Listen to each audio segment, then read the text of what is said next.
Pledge allegiance to the flag.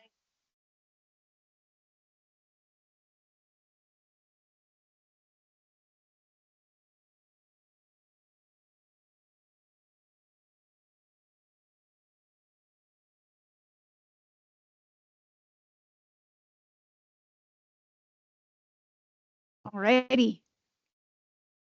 Okay, good to see everybody here.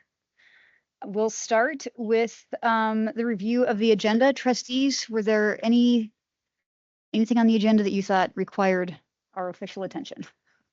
Okay, excellent. We'll move on to one of our favorite items on the agenda, recognitions. I see we're jam-packed with students who are worthy of our community's recognition. So let's start with Josh McKay. Good evening, board chair. I get the distinguished honor to introduce some of our students and their teachers / coaches that have worked with them. So first up is Coach Casey Linz. Why don't you come on up? Coach Linz has been a longtime coach in multiple sports for us.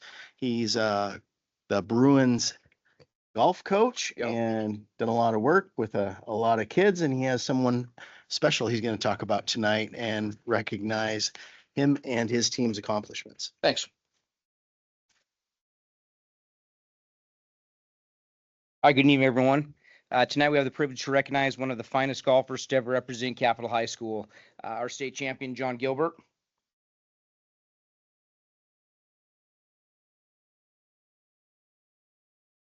I'll keep this short here.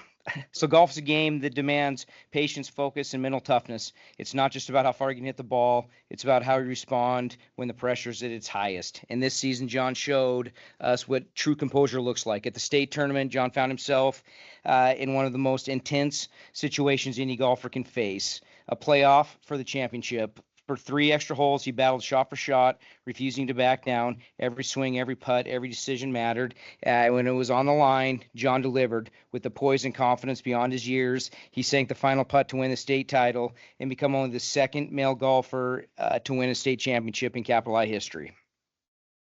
That moment didn't just happen by luck. It's a result of years of hard work, early mornings on the course, countless practice rounds, and unwavering determination to get better every day. But what makes John special isn't just the talent on the golf course. It's his sportsmanship, his effort that he carries, the way he carries himself. He becomes a leader for us on the golf team. He's a role model for our younger players and really just a true ambassador for Capital High School athletics. So tonight we celebrate not only the champion golfer, but a young man who embodies the spirit and excellence in everything he does. Please join me in congratulating state champion John Gilbert. All right, now you got to come up and do the thing. I think you got to talk now too. Oh yeah, time-honored tradition. You got to get behind that mic. So like just your plans for the future. So talk about how you just committed. All right. So as of 3 weeks ago, Yes. What? Go ahead. Oh. As of 3 weeks ago, I committed to Washington State to play golf for them. Yeah. Oh, We got him for another year. Though he's only a junior. all Yeah. right. We got one more year. Yeah. Anything else? GPA? What's your GPA? That's a 4.0. There we go. 4.0. There we go. Well, congratulations. Thanks.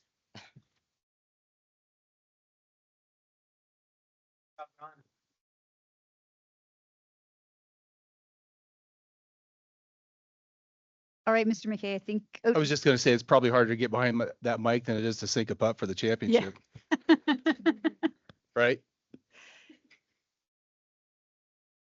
Next up, we have all state honor musicians from Capital High School. I believe we have Mr. Cleary and Mr. Zare. Gonna come up. And Mr. Beatty snuck in the front trio. Excellent. So you all can figure out who's going to talk and how you're going to honor these children. But it has 2 different items. If you want to do them all together, because that's who we are, then let's do it. So let's do Capital and Helena High all at once. That's good. Come on up, folks.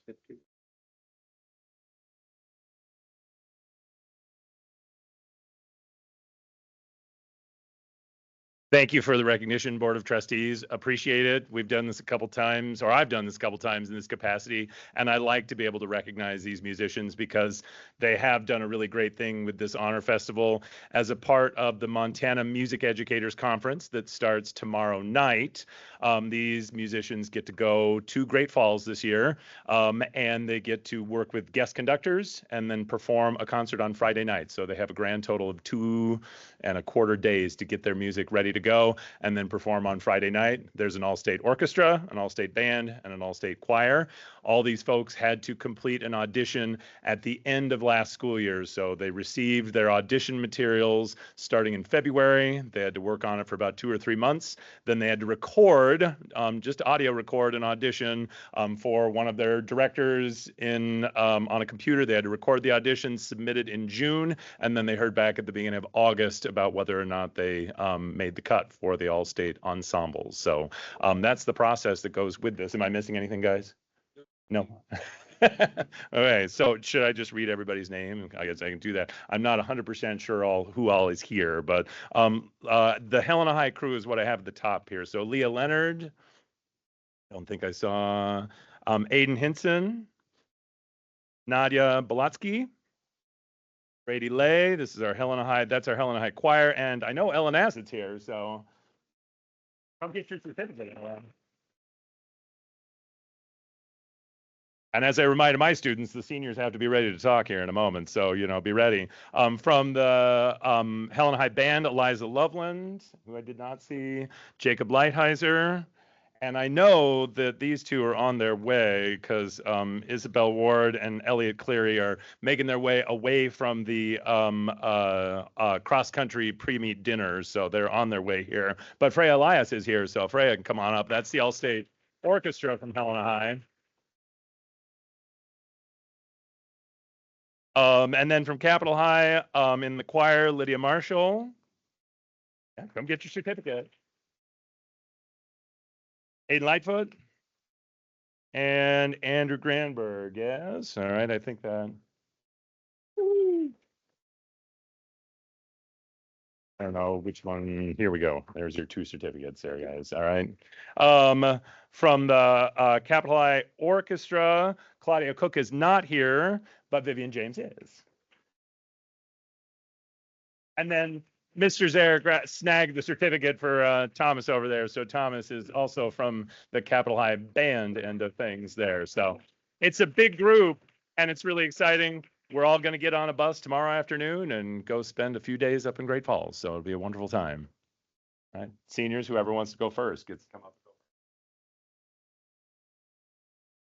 Yep. They all just turned into juniors. Yeah. I'm not doing it. So tell us what your plans are, where you're headed. I was accepted into MSU a couple months ago. Excellent. I plan to study chemical engineering there while pursuing music as a minor. Planning to play in the orchestra and band and jazz band. So Congratulations. And marching band. Congratulations. Yeah. Great.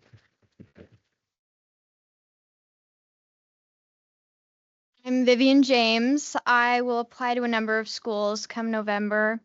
I'll be a pre-med or biology major and then hope to go to medical school and play in whatever university's orchestra I attend. Very good. Thank you. I am Andrew Granberg. I plan on attending UM in Missoula next year.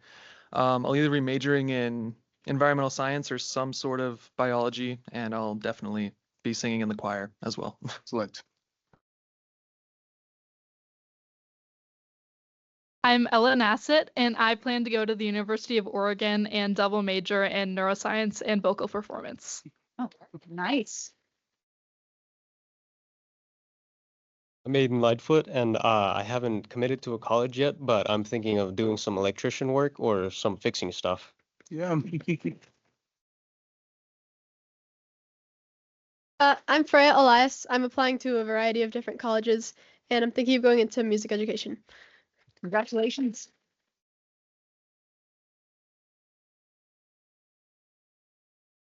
Are you going to take pictures outside?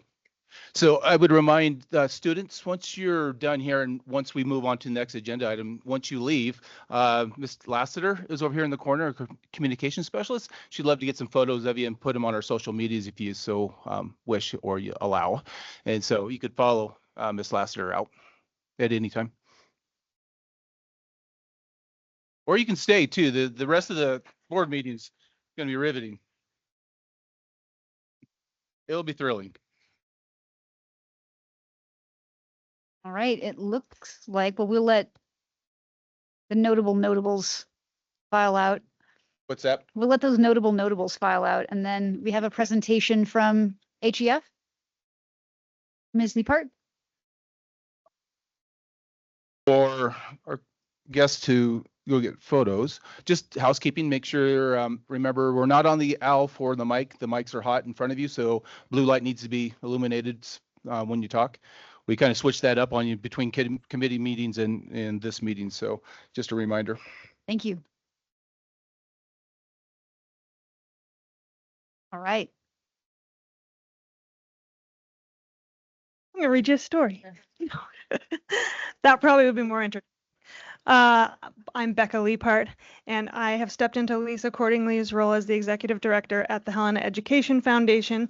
And so the first thing that I want to do tonight is to introduce Brenda Carney and make her stand up. Brenda Carney is the new deputy director at HEF, and I feel very lucky to have found her and have her as a colleague. So the two of us are now the team working to enrich the Helena Public Schools, and we've been busy this fall. There's a variety of programming that happens at HEF every fall. You're familiar with a lot of it. I'll just run through. We've had the New Educator event welcoming new educators at the beginning of the school year. Then we had the Carnival Classic, which was a huge success this year. We had 28 school groups participate, which is a record for us. And then I think 27 informational booths. So typically nonprofits or other groups that serve youth in the Helena area come and they don't raise funds at the carnival, but they just give information out. At the school groups do raise funds, and I think it was a very successful day for all of them and a lot of fun. We've also been giving out books to first graders. So HEF has a tradition of giving a new hardcover picture book to every first grader in the district. This year there are nearly 500 of them. We also give those same, so it's 6 separate titles. Each first grader gets one. They don't know which one it will be. Then we give the full set of 6 to every school library, as well as the Lewis and Clark Library. Also Chaudere, we delivered their set today. And I have, Trustee Walsh, I have a set for Canyon Creek to give you tonight. So we're wrapping up the Fabulous First program. We also today and then tomorrow have a pretty cool extension of the Fabulous First tradition that's been going for just the last couple of years. The Capitol High Drama students and the Helena High Drama students, their advanced drama classes have a fun project at the beginning of the year that they started just a couple of years ago, where they take the Fabulous First books and they play around with, like, how would we stage this story? And they try each one of the books, and then they figure out which ones were most successful. And then we have them take a tour of their feeder schools and perform for the first graders. And so today we were touring around the schools with Helena High. We went to 5 schools and watched them perform 3 different books. They performed Don't Trust Fish, The Bear Out There, and Caboose, and it was a lot of fun. And you could see them grow with each performance as they figured out what the first graders thought was funny and what the first graders thought was boring. And so I think it was a great learning experience for the high schoolers, and the first graders loved it.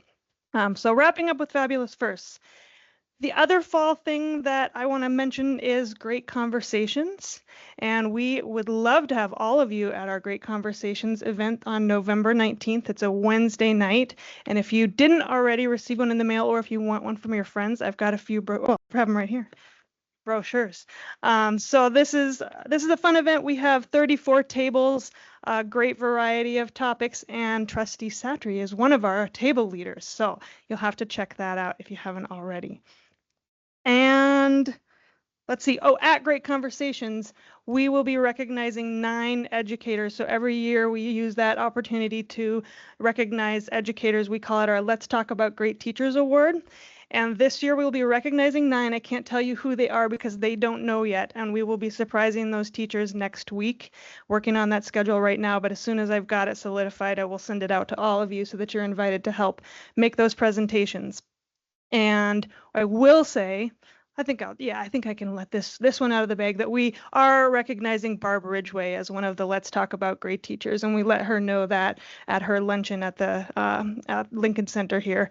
So she's aware, and we will be recognizing her work there.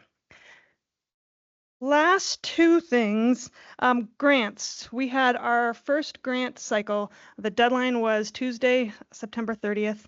And so we've been reviewing those. It was a big one, so people could apply for the Great Ideas grants, which are the big ones. They can be up to $5,000 if you're working with a team of people. And we also had Spark grant applications due, so those are $500 a piece. And we have a lot of grants to look through. We're working again with that. We worked with a committee last week, and we're working with another committee tomorrow. No, not tomorrow, Thursday. So we will be delivering those grants either the end of next week or the following week. And again, I will let you know that schedule in case any of you would like to join us for those presentations. It's a lot of fun.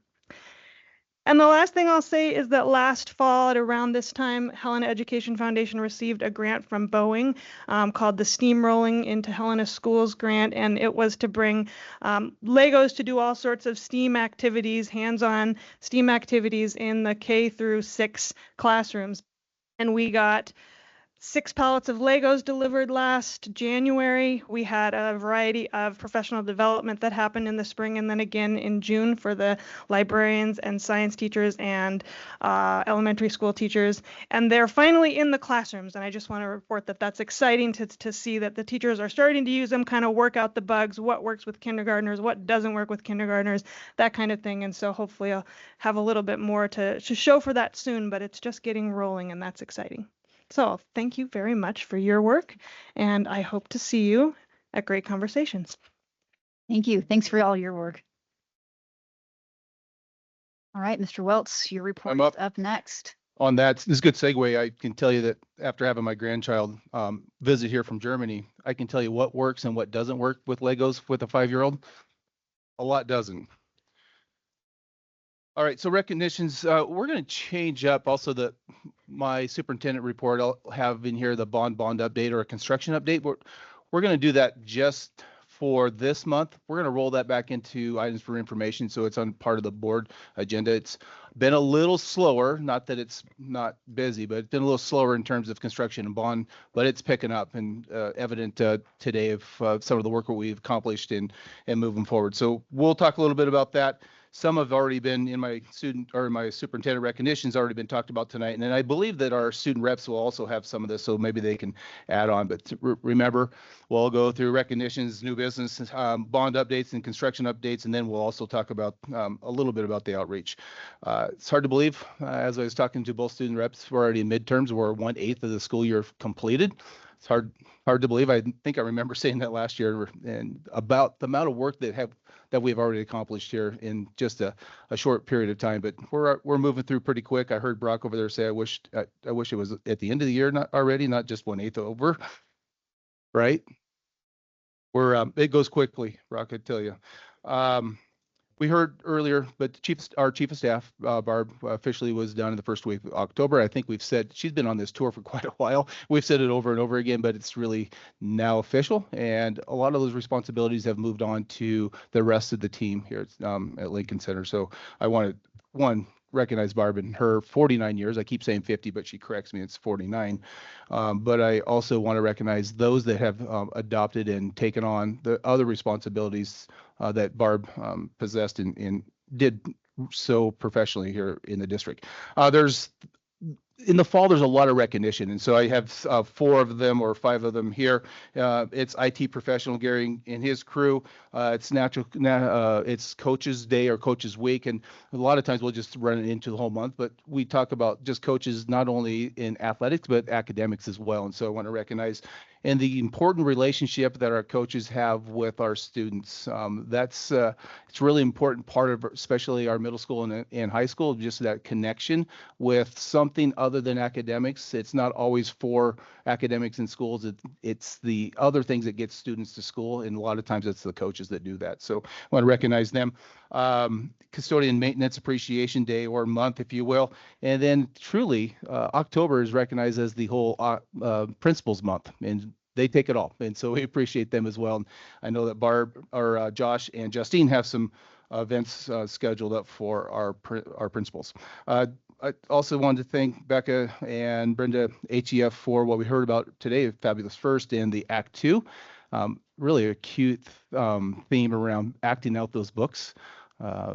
It gains the attention, and also it's really great for our high school students to practice their skills on an audience that typically really appreciates it. You can do anything. Then also we have 3 National Merit semifinalists, 1 out of Capitol High School and 2 out of Helena High, Nolan, Brady, and Gray. We'd recognize them, and we'll hear more from them later. Under the new business, we have there was an event that took place early in my superintendency here. It was about 2020, where it was dark one morning, that's when we were still at May Butler, and we had a student get hit in a crosswalk, a Helena Middle School student. And from that, this idea originated and developed out of Helena Middle School. Assistant Principal Don Rawlings talked about, we really need to light up a lot of intersections in our town. They're dark. And so she came up with an idea, well, let's put reflective tape on backpacks where they're a little easier to see. Had the student that we worked with that morning that was injured had some illumination on her backpack or coat, it would have been easier to see and maybe not had that accident happen. So we provide a couple feet of reflective tape from the district office, and every kid gets reflective tape on their backpacks just as we're starting to get dark and going into the winter months. So that's happening. Queen City Rumble speech and debate. We'll probably hear that coming up, but desperately needed judges all the time. So if you can work with Candace, if you have that November 1st, I believe, open, it'd be great to help out and be a judge. We are currently, I keep saying this, we're still accepting applications for the Director of Finance. That will come at us soon. Remember, Janelle's last day is the 31st of December. So we're seeking that to fill that vacancy as soon as possible. Here in Lincoln tomorrow, about 8:15, 8:30, we'll start out with, we're hosting the Montana Association of School District Attorneys Comprehensive Legal Workshop. That's a mouthful, but every year right before MCEL, Bia and her team around the state that represent districts will put on a workshop here. It'll be in the PD Center. If you do have an open morning, feel free to drop in. It's you're free to come in if you'd like. Maybe Jenny, you could talk a little bit about the roadshow. I think we just completed the round. Is there a summary of what we learned from the events? Yes. So the School Funding Interim Commission conducted their first round of roadshows. They're going to also host roadshow events at MCEL and the MFPE Educators Conference. So there will be 2 more opportunities, but they summarized their results today. Their first phase of work has really focused on looking at the system of Montana's education system before they look into the nitty-gritty of funding. But one of the questions that they asked, almost all of the responses ended up focused on funding. So I think folks are really prioritizing that. When they were asking, what are the most important things that we need to change in our system? Folks' answers focused a lot around teacher support, funding, just pretty much increasing funding and more equitable funding between different types of districts, and then providing students with practical hands-on learning and providing individualized learning tailored to learners. So those were kind of the takeaways from all of the comments they received in Kalispell, Havre, Billings, and then the online roadshow. And then if you'll be at MCEL, there's an opportunity on Friday to give comments, or any of our teachers that'll be at the Educators Conference, there will be opportunity there as well. Thank you. Any questions? Jenny does a really great job summarizing, keeping kind of her eye on that ball as it's moving through the state, literally. Appreciate the heads up. We also, as we just heard, MCEL is here in town this week, Thursday, Friday. Typically that bounces. A lot of time in my early career, it was either in Missoula or Billings, and it kind of bounces between those 2 sides of the state. And I don't know when the last time it's been here, so it's nice that it's held in Helena. We have been working with John Doran and Bridge Alliance. That's the beginning, or the origination of Bridge was House Bill 332. We're working with the director, John Doran, in making sure that we get the right numbers. This is coming at us pretty quick. We've been talking about this for, it seems like, 2 years, but the decision to go into the trust has to be made in late November. So we are actively getting good numbers. We've heard a proposal. There were some numbers that they were generating savings or not savings off of, but weren't accurate with the Helena Public School District numbers. And so we want to make sure that we're looking at apples to apples, if you will, making sure that we have accurate data so that we can make the decisions that we need to. And that was preliminary. It was really early. The health committee will be the next group of individuals that will hear the presentation, the proposals, and they'll need to make a recommendation to the board, but it'll come through the health committee, not the superintendent or not a trustee. It'll come through their committee back to this, back to the board for a recommendation. So I do know that I'm starting to hear that some other double A's are going in and recommending to their board for submission to approve entering into the Bridge Alliance. So we need to know more about that. Kay and I have talked about this over the last couple of months and working with Rich, but we'll have some better information here coming up sooner than later because the time is really crunching down on top of us to get that approved or not. This is a good one. So the vacant position, the 8th position, if you will, we have a 60-day window of filling that position, and you have that ability to do. We have 3 applicants right now that's interested, and the due date on the submission of the applicants is October 31st. Then we have a week to make the decision on those 3 applicants. The process will be this. You'll have in open meeting, you'll have the applicants sit before you, and you will have an interview. I will be here, but I'll be silent in this process. I'll be here for support if you need it. You will listen to the 3 applicants at this time, and then the timing is really difficult.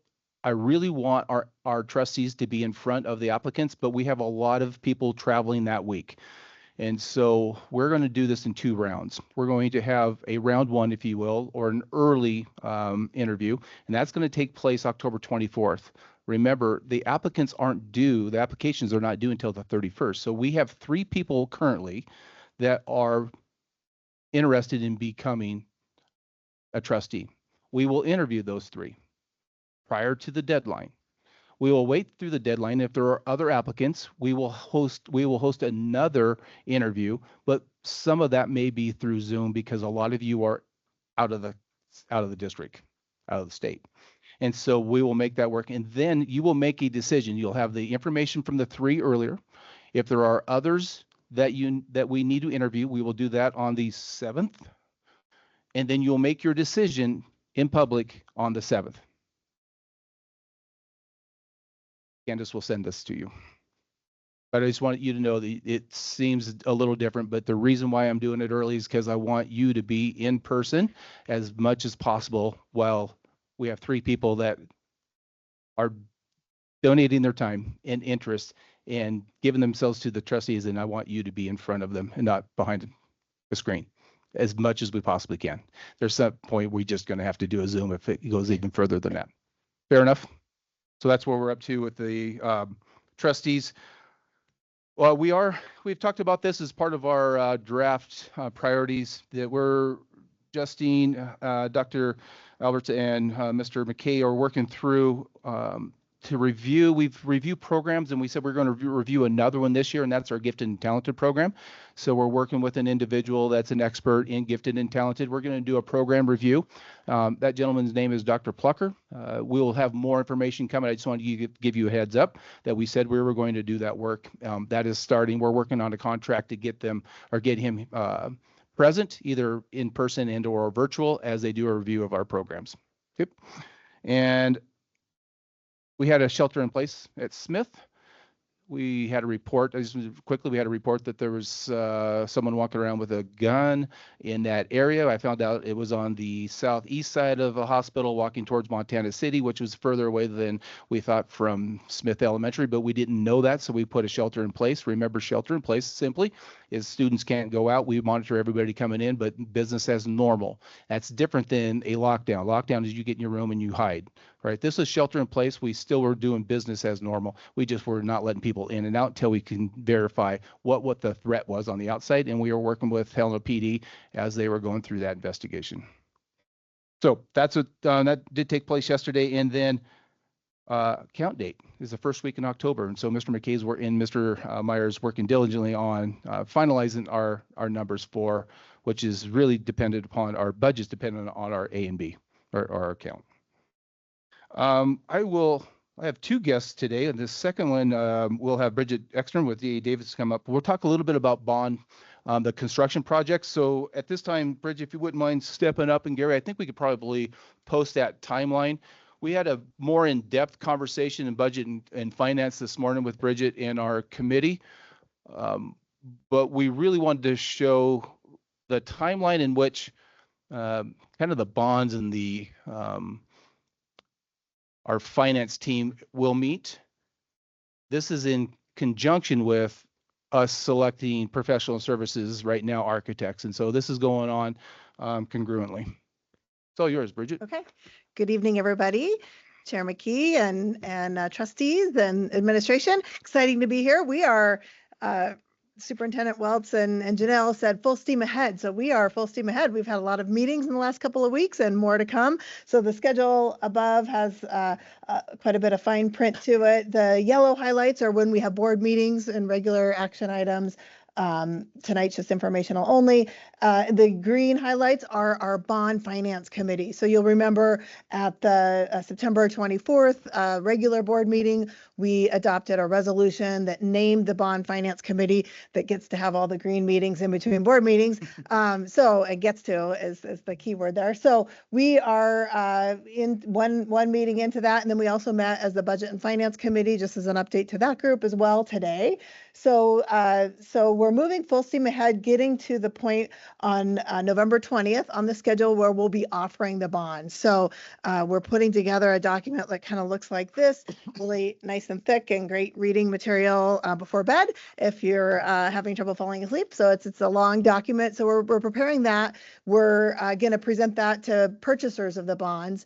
So we'll be gearing up and getting information out on the website, email distributions. We'll have a tombstone, kind of a bond notice opportunity that'll be in the paper for 3 weeks, plus all the information that Gary's putting out on the website. So everyone's going to be fully informed on the bond purchase opportunity. And remember, there's really a subsidy, if you will, for our bonds, which is they're eligible for tax exempt status. So the bonds will be exempt from both state and federal income tax. So it's a nice purchase opportunity, and you're out in the community talking to people. So as you hear from folks, I just got an email today from someone in the community saying, hey, put me on the distribution list so we can make sure and buy bonds. So that would happen on November 20th as we move ahead.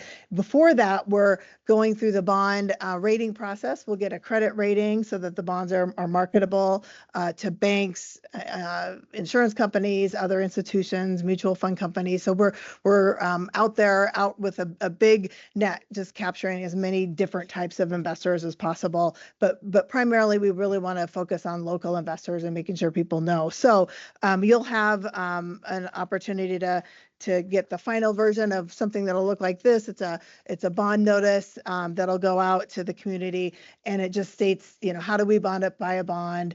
What are kind of the highlights of purchasing a bond? So that'll be coming. And again, someone asked today a great question on our committee meeting. If the bonds, for instance, have a yield of 4% and they're exempt from both state and federal income tax, you'd have to get a taxable equivalent yield for an investment of, say, 5.71% to equal the same after-tax advantages as our 4% bond. So there's a lot of detail that goes into buying a bond, and folks will want to have an opportunity to spend a little time with this document to make sure it's an investment they want to make. So we're full speed ahead, as I mentioned, and we're then gearing up for December 18th, where we will close the bonds.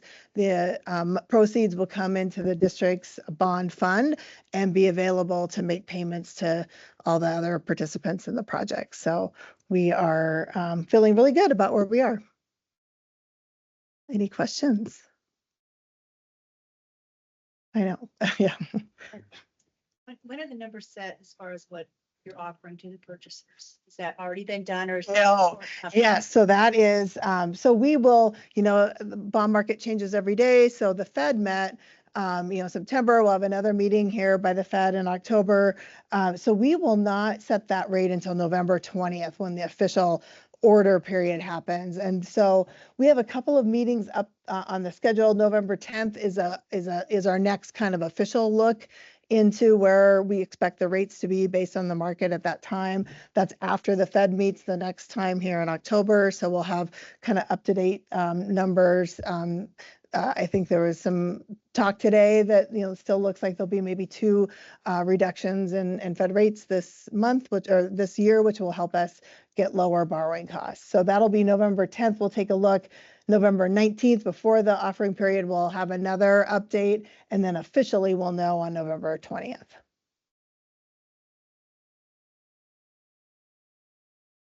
Good. Yeah. Great. Well, we'll see you. All right. Thank you Talk to for soon. being with us today. Yes, great. Thanks. Okay, moving on down through the agenda. So Finance Committee's taking place. You can see the schedule before you, or what was in front of you. I think that there's a printout in front of you as well. We had RFQs go out. We've had that SOCR was in advertised for 2 weeks. They were due. We received 7, and there was a committee that started this morning. And in between our budget and finance meeting and kick back up this afternoon, we screened out 7 down to 3. We believe that we have 3 qualified. They were all very good.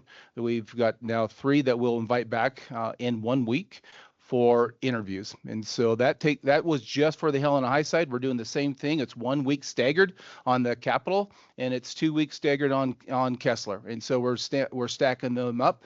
We'll do the exact same thing when we go out for GCCMs, or the general construction construction managers. And we will again go through the same process with our owner's rep, and going through his structure is very organized and well put together. And I feel real confident about the process. I think that's always debatable, but our process and our structures is solid. So we'll be making those announcements. I won't say who those 3 are tonight, because I think we owe it to those that were not selected to come for an interview. They need to be notified and talked about. So we'll make those announcements when it's appropriate after everybody else has been notified. I would say that some of you were not asked to be on the committee, but I have your number, and we have a lot more. Remember, the process for us is that we go through the screening, and the exact same people go through the interview process. So I don't want to deviate from trustee to trustee on the same team. As we get that team moved on, as we get that professional service recommended to the board, we'll start with a new team. And quite frankly, Brian Kessler was on it because it was Helena High. Next will be Mr. Zanto. And so we'll move through those changes because it's appropriate for your principals to be part of the team. So hang on. Don't feel left out, because you will not feel left out after all this. And it's exciting time. We really are excited about where we're at. What I did want to recognize that if you remember Jason Russell, which is SEC, Secure Educational Consultants, they came in and did audits for safety in regards to safety across the district, and then give recommendations. And we use that. Todd uses that often in terms of where we're prioritizing our interest in spending money in our buildings. I've asked them to team up with our architect teams to be eyes on plans around a national lens of what works and doesn't work in regards to safety and security. This is more than not planting brush in front of buildings, right? This gentleman, their team has seen some really horrific things, and they've learned lessons from horrific environments in schools, mass shootings. And so he has part of his business will be to partner with development teams to say this does work, and we may want to think of something different in these areas. And then he'll come back afterwards and partner us with our protocols around the buildings and the structures themselves. So we're going to ask them, our professional services teams, they don't know that. We'll break that news to them as they come on board. But I do have Jason Russell ready to join in with us. Other than that, you can read down through all of the outreach and meetings. There's been a lot of that form up there that just was shown. We've got a lot going on, and we're really excited about what's happening in the district. Thank you. Wow, thank you. Any questions for Superintendent Wells? It's always an action-packed list. Yeah. Oh, go for it. I've been fortunate enough to be in on some of the bond meetings, and when I first started, oops, there it's not.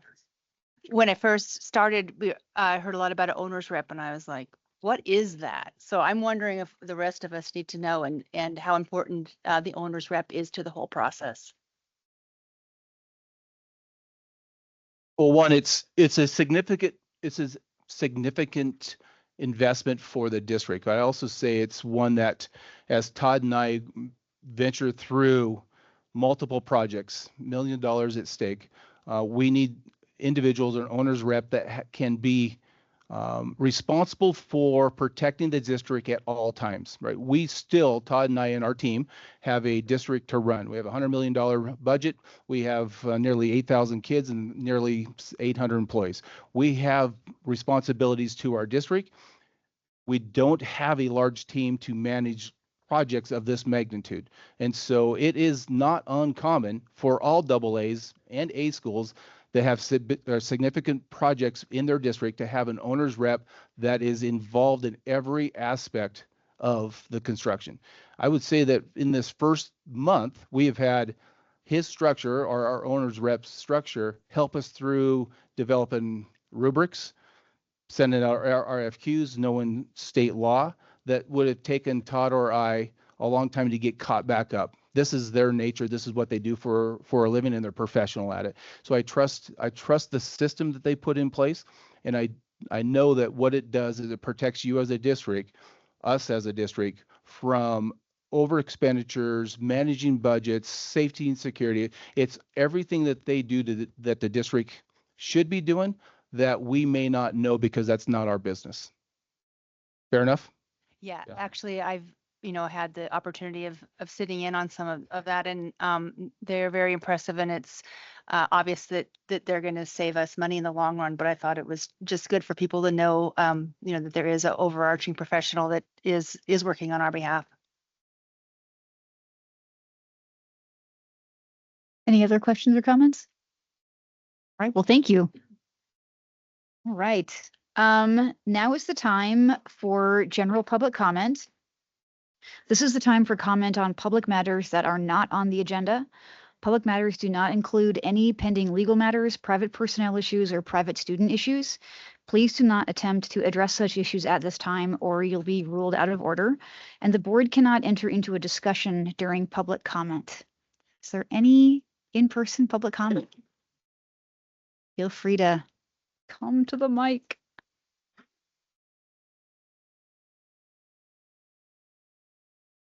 I'll just say it up front so everyone knows the same expectations. You've got 3 minutes.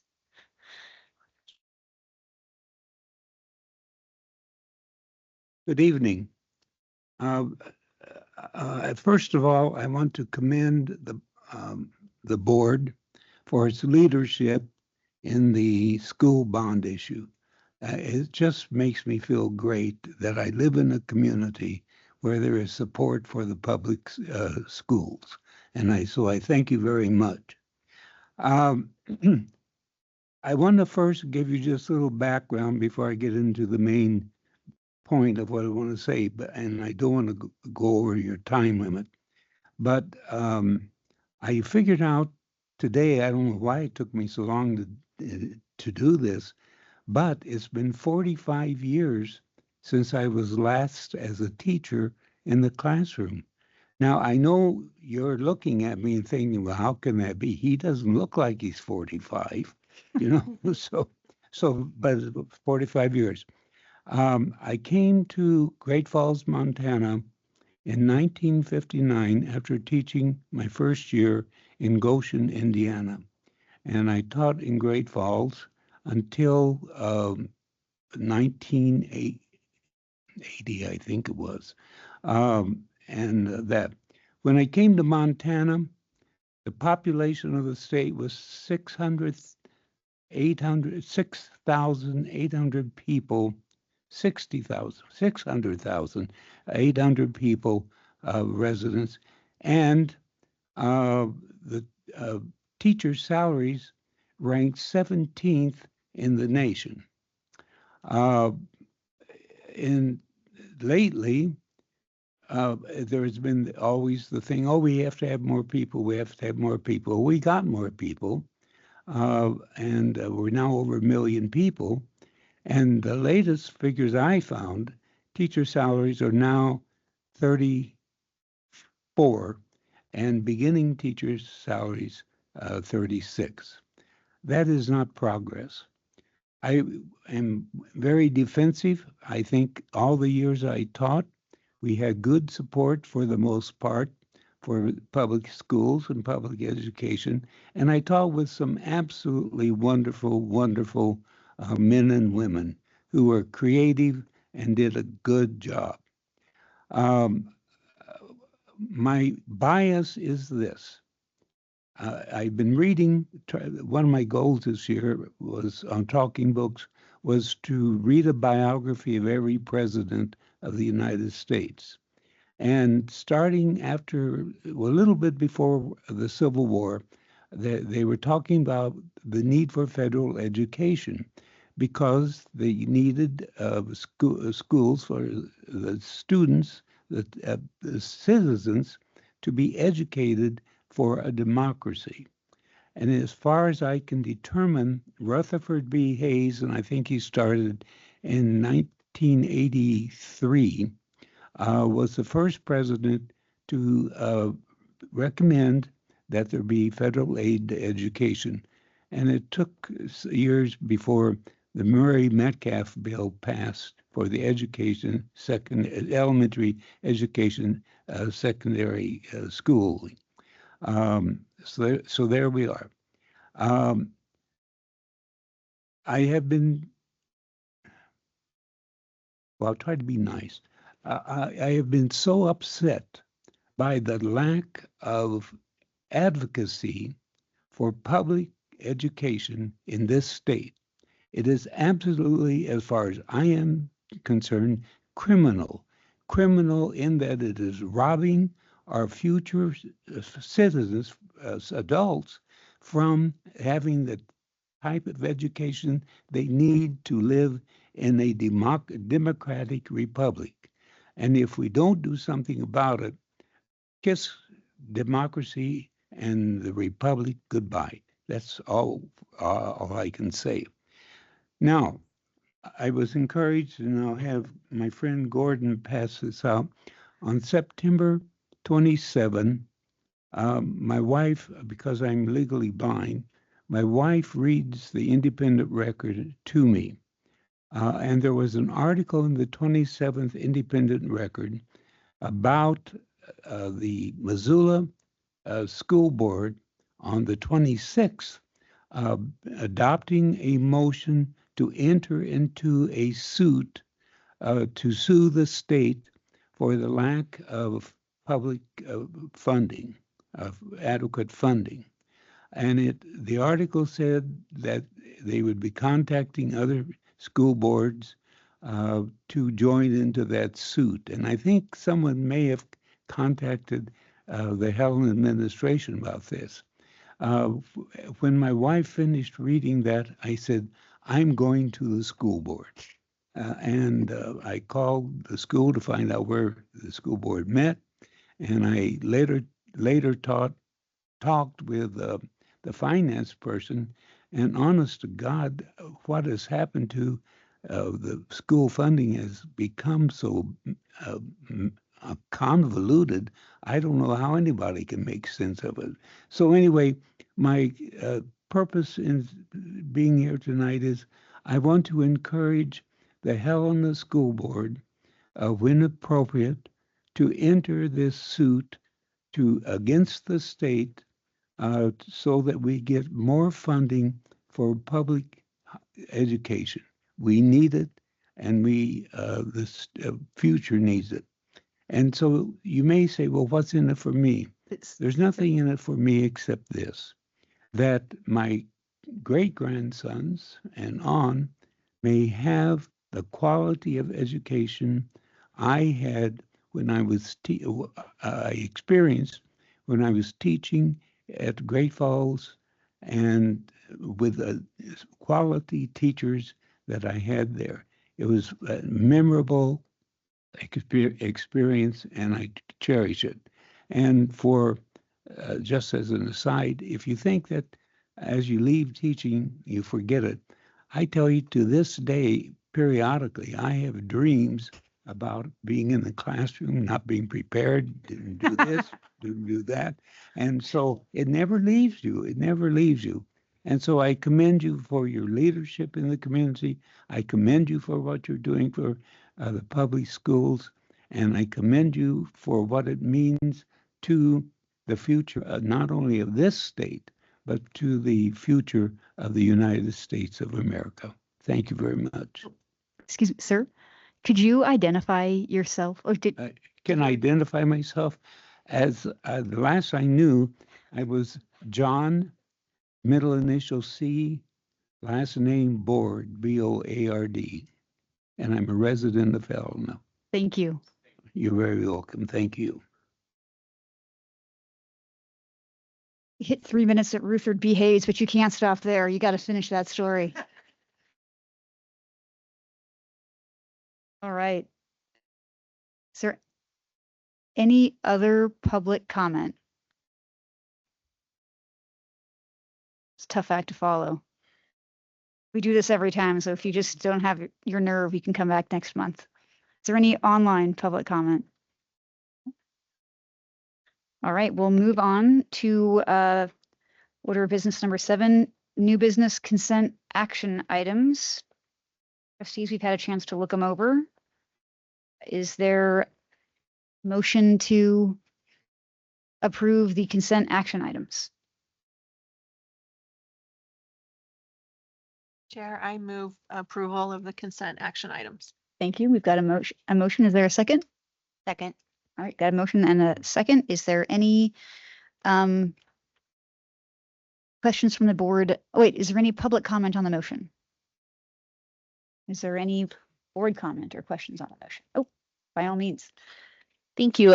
Just one thing, I know that we include our updates on students coming in and out of the district, and at our budget committee today, we got an update on that, and it's just that we're continuously seeing the information as it comes in from other school districts, right? We're at about a net even. We have a little bit more students coming in than going out. So I know that there had been a question about that overall.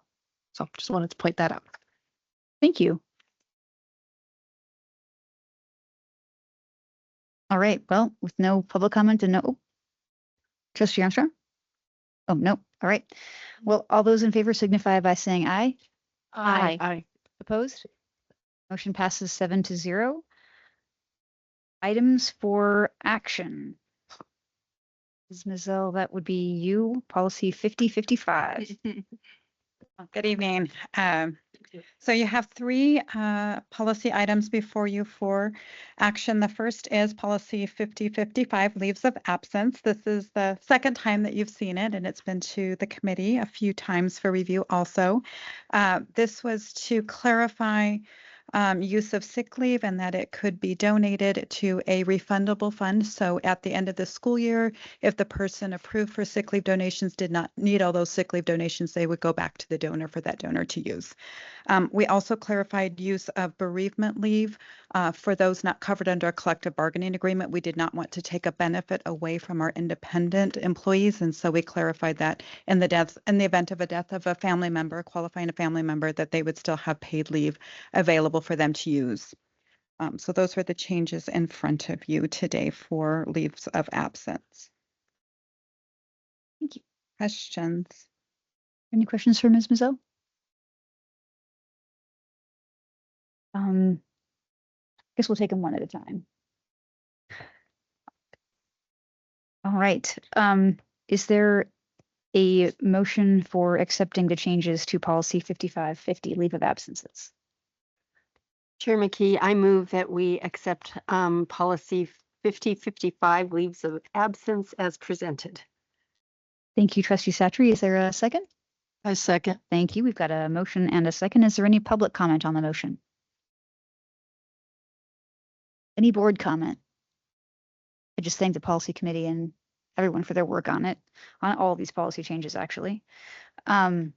All right, all those in favor signify by saying aye. Aye. Those opposed? Motion passes 7-0. 5085, you're already there. Okay, so substitutes and student teachers, this one, not a lot of changes really.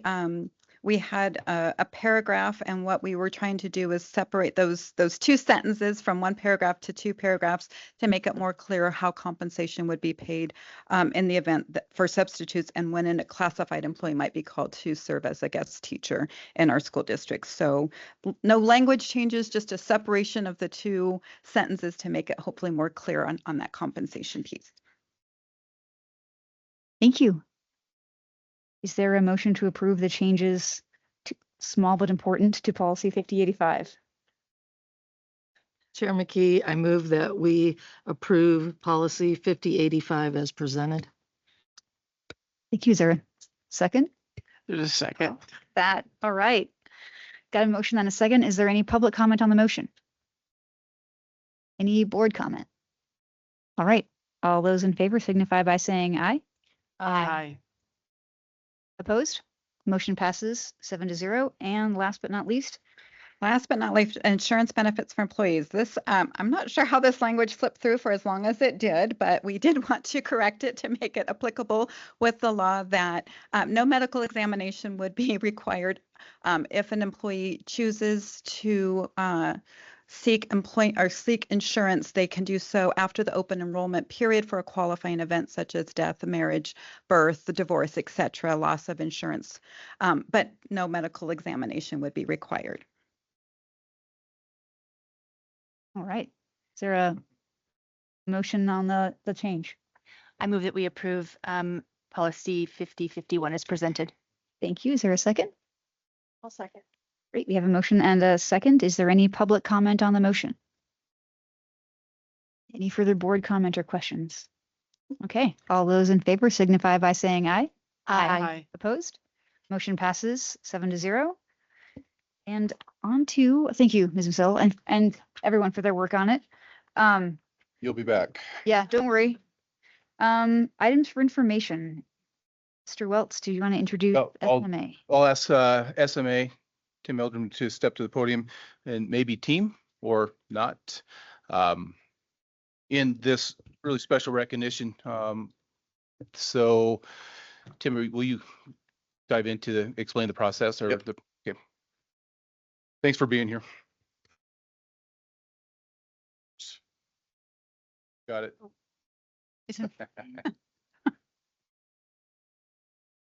So yeah, hello, I'm Tim Meldrum. I am with SMA Architecture and Design. And I think Mr. Myers is pulling up some information for us to look at. And I really just wanted to thank you. I just lost my slide here. Maybe as you're looking for it, I can buy some time for you. I got it here. Was this a year and a half ago? Yeah, I was just going to say that about so our friend, as most of you knew, Clint Fisher, he was an architect with our firm, great community member, a Central School father. He was the lead architect on Central School when we did that work not too long ago. And we lost him to pancreatic cancer in February of 2024. Really, he focused a lot of his career on K-12 work, really passionate about school design and working with kids, working with teachers, trying to improve the architectural and space side of the delivery of education.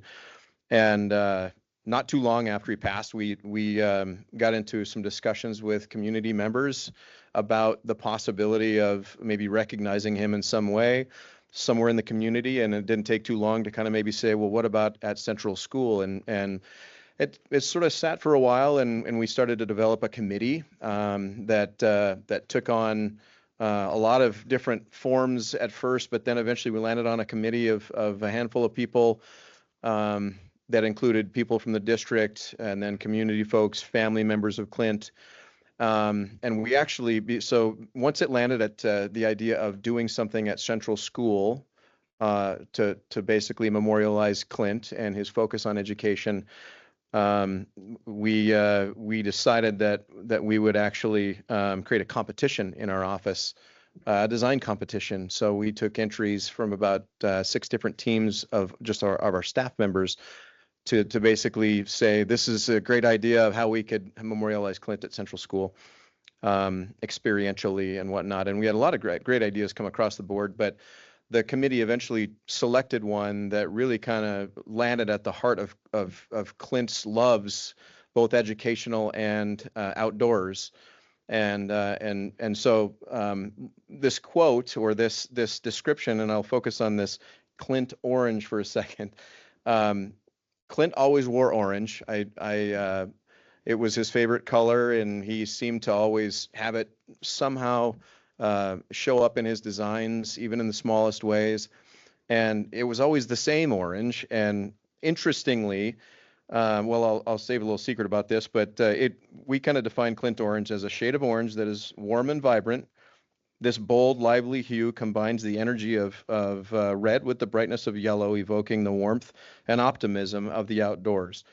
Rich and inviting, this orange strikes a perfect balance between playfulness and organization. Clint was very organized, while also bringing to mind the creative energy and enthusiasm found in nature's most vivid moments, just like Clint. This orange, we felt like needed to, or the design team that did it among our staff really felt like it needed to come out in this design so people could experience it. It happens to be the same orange that Central School uses in their colors, and they have since named their orange, formally named their orange Clint Orange, which I think was a really special thing for the family and for us. And so it just, Central is a really special place for him, and a lot of the design elements that this kind of centers around, Clint had his hands on for a very long time. And a lot of the historical elements that were preserved came from Clint's ideas of, we need to make sure these stay, like the Humpty Dumpty wall. He sat on those stones for several years as his kids came through, and his wife Jess is here tonight, and they have a lot of great stories about those experiences and getting to know the community members as part of that. So preserving that part of it was a really big deal to Clint. So go ahead and advance that, Gary. Yeah, so the sketches that started to come out really started to come from a River's Edge, a place that Clint spent a lot of time in his life. I remember driving on highway I-90 or I-15 actually on the way to Great Falls, and seeing Clint's truck on a Saturday morning at 9 a.m. In January, and fishing in the Missouri River. He pulled off the interstate and he was down fishing in the Missouri River.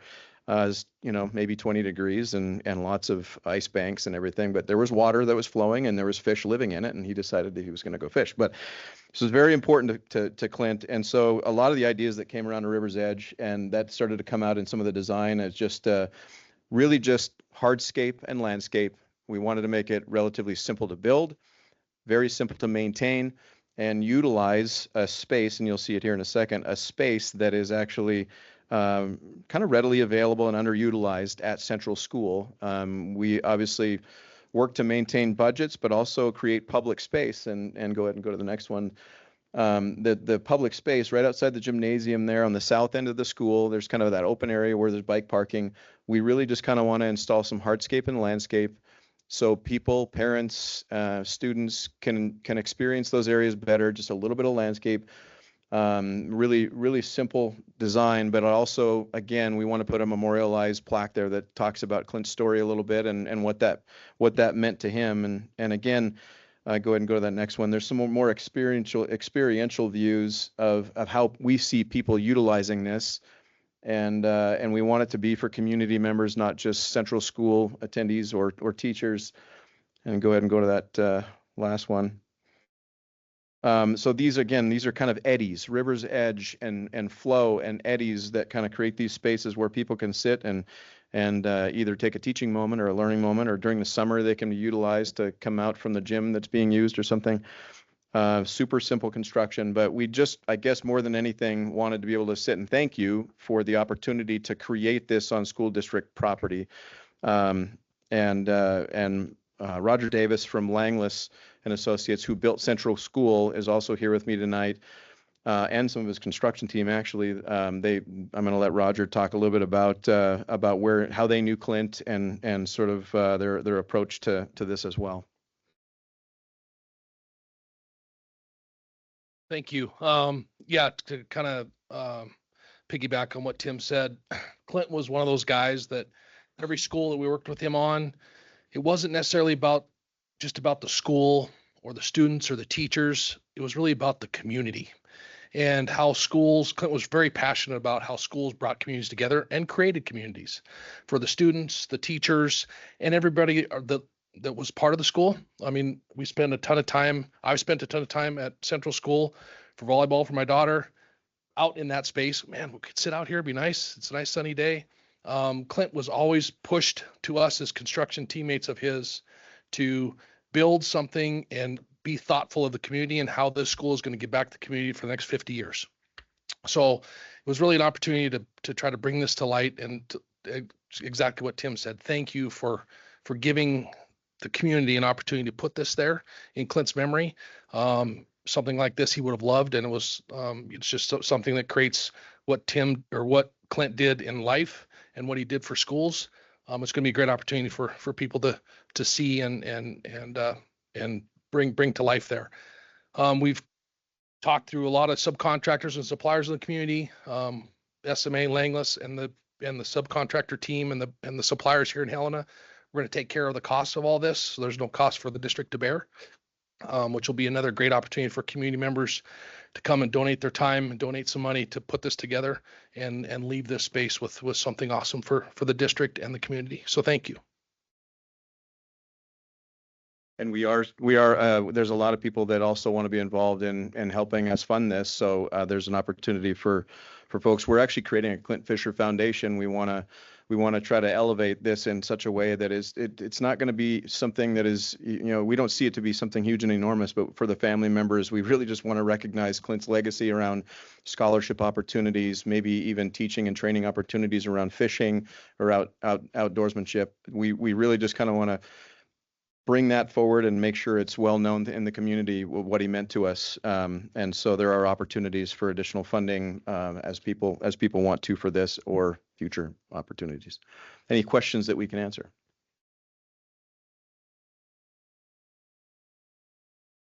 During the process, Tim, we talked a little bit about some placards information. Is there something in the design that would, for someone that didn't know Clint, that would understand why this is here? Yeah, currently in the design, there's really just a simple, like a bent metal standard. There in the bottom Yeah, on the right. bottom right, that's the kind of the detail there. Yeah, it's just a very simple outdoor plaque that will be acrylic, something that will age in the outdoor well, and it'll kind of tell the story of all that for those that are interested in what that space is.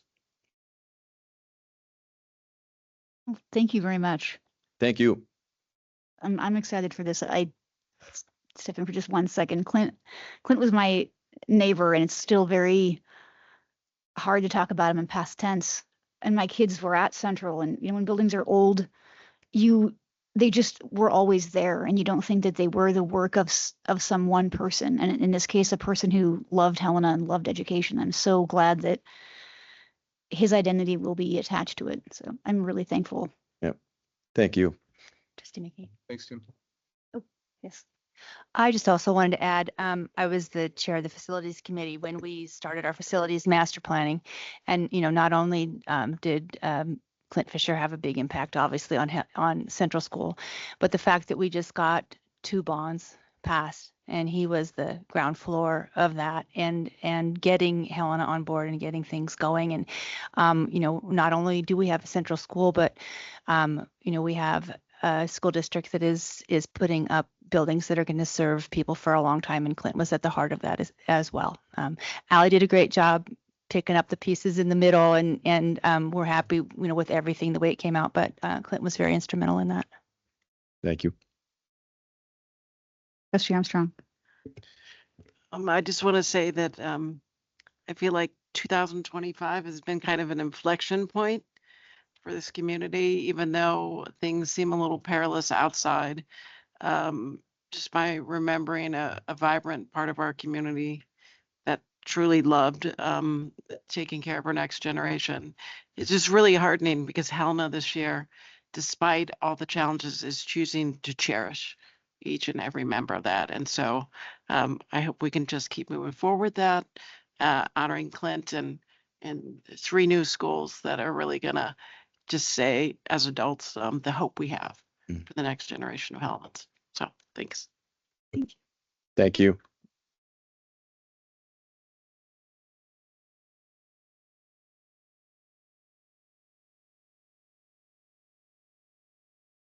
Unfortunately, we're gonna follow that up with information about another policy change. Are you gonna see that, Mr. Welts? Or I think we'll just have somebody else come back up. We are not there. Yeah. You guys seen something different? I probably Okay. printed an Yeah. older one. I'm not seeing Kinder Sprouts. Sorry. Sorry, I have Sorry, an older sorry. version. We are Emails. policy 2005. All right, that's a tough act to There we follow. All right. So you have before you a few policies for information. The policy committee was busy earlier this month. So the first one is student instruction on the school year calendar and day. This is to align with House Bill 59-1, whose purpose was to educate students about the sacrifices made for the freedom and the founding of the United States and the values on which the United States was founded. And so there's specific dates of exercises and activities that will happen. This is not to in any way contradict Native American cultural heritage, which you'll see in policy 2100. And so I know the assistant superintendents were busy putting some information together that was used most recently for the most recent holiday. Sorry. But there was some great things that are happening in the school with the announcements to be in alignment with this policy.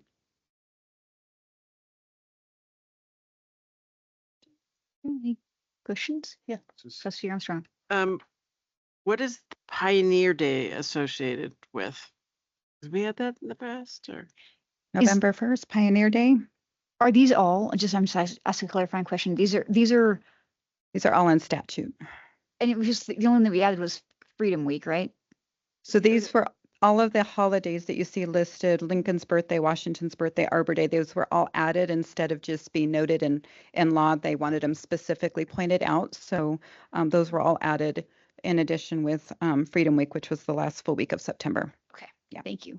Do we know what that's related? Is that related? Why? It's where we will touch on Constitution, history of flags. There's not a set curriculum with it. We have some flexibility in what that's going to look like. Is this related to, why was September picked? I'm just reading the statute. I'm sorry. It was again, this is law coming that from was House passed, Bill. yeah. House Bill 59-1, and again, the purpose of that was to educate students about sacrifices made for the freedom and the founding of the U.S. and the values on which the United States were founded. So again, going back to the Constitution and some of those other things.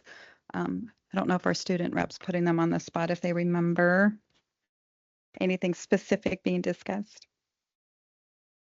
Yeah, my kids didn't talk about it either.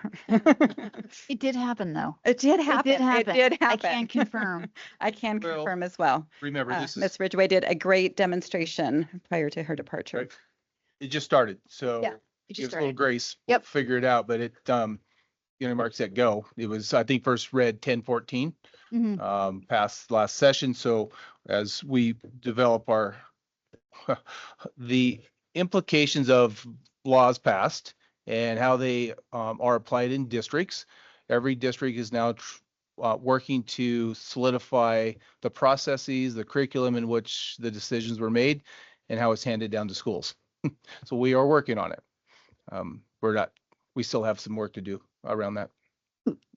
Thank you. And I looked up the bill language, Trustee Armstrong. The only thing that was added, Pioneer Day has always been there. I'm not sure. Pioneer Day is not part of our policy change. I don't think it's always been there. The only thing that was added from 591 was Freedom Week. Yeah. That's the only thing that was added. And we were required to add it into our policy. I just was not aware that we had We had a Pioneer Day, I know. Although, you know, it's appropriate fit for Montana. I think having gone through this year and had a lot of community discussion, having a week in which we help our students realize the fact that it's crucial for citizens to be comfortable and confident and engaging in civic discussion. You know, how to ask questions, how to filter information, what it means to be a citizen of the United States is probably a great thing, because we've certainly needed to hear from our community this year as to their thoughts and their priorities and values. So I think we can probably use it.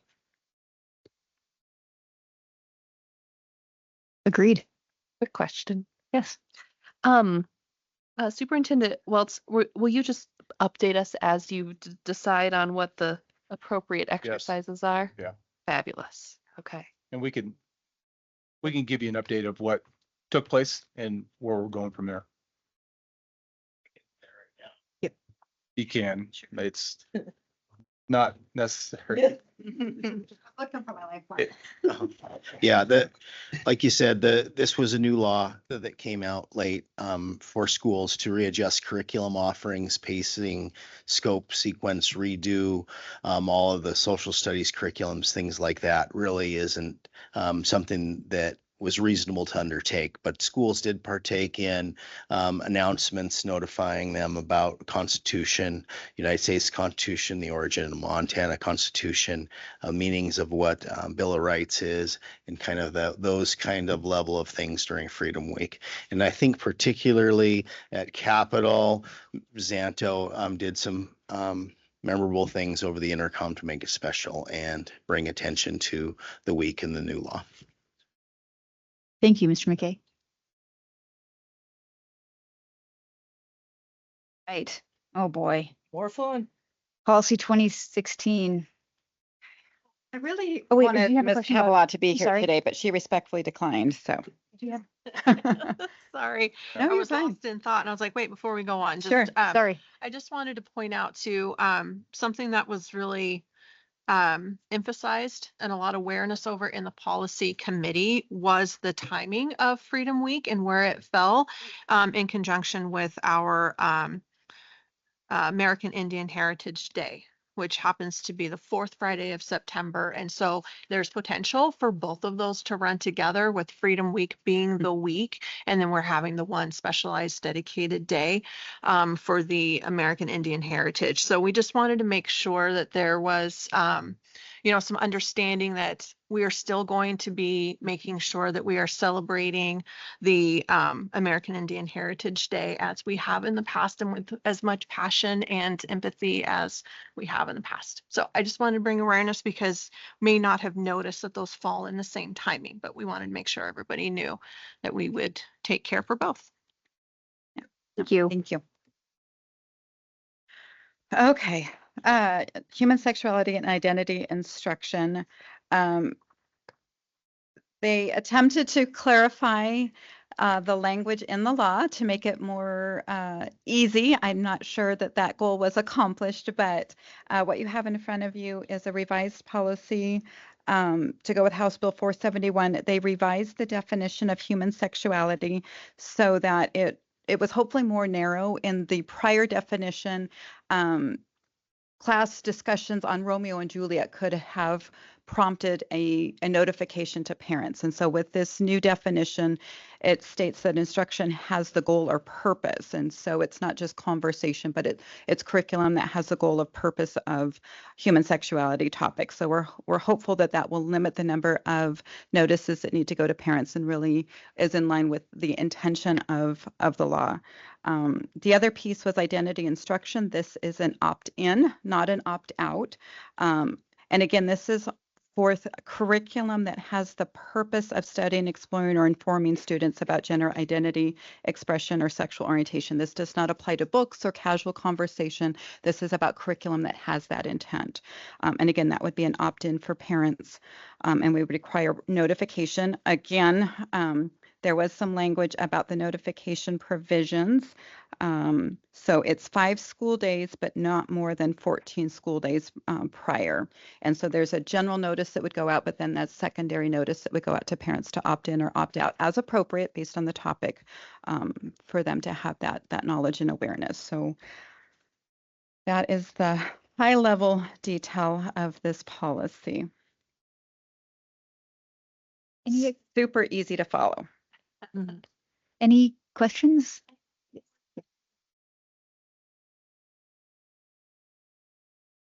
About the notice. Mhm. I was just, when it says prior to events, assemblies, or introduction of materials, events and assemblies refers specifically to this field of inquiry. Right? And again, it would have to have the purpose of being instructing on such a things like, I don't know if there would be a play or something like that would have the purpose of instruction that would, No, I think it's would real require it. specific in Yeah. just this topic. Yeah. You're bringing someone in just to talk about this, and Like a speaker or correct. something like Yep. that. That would be an event. Yeah. Thank you. Different than a spontaneous conversation, Yes. right? Yes, yes. Yeah. As we move forward with some of these really difficult topics of policy, I just wanted to do a shout out to, in particular, Assistant Superintendent Josh McKay and newly retired Administrator Barb Ridgway. We are so far ahead on these policies. We, I think, as a district and as community, believe in parent choice, and we have vehicles in place for parents to choose alternative books, to have say in what their child checks out in the library. If there's any trouble at all, it's almost like an individual education plan has been set up so that we are meeting the needs of all people. And if you've noticed, we have not been in the news for library problems or some of these other issues that have hit our surrounding districts. And so I'm really proud of this district for respecting all of our people that go to this school and all of the parents as well, and do our very best to give everyone individual choices as best you can in a public school system.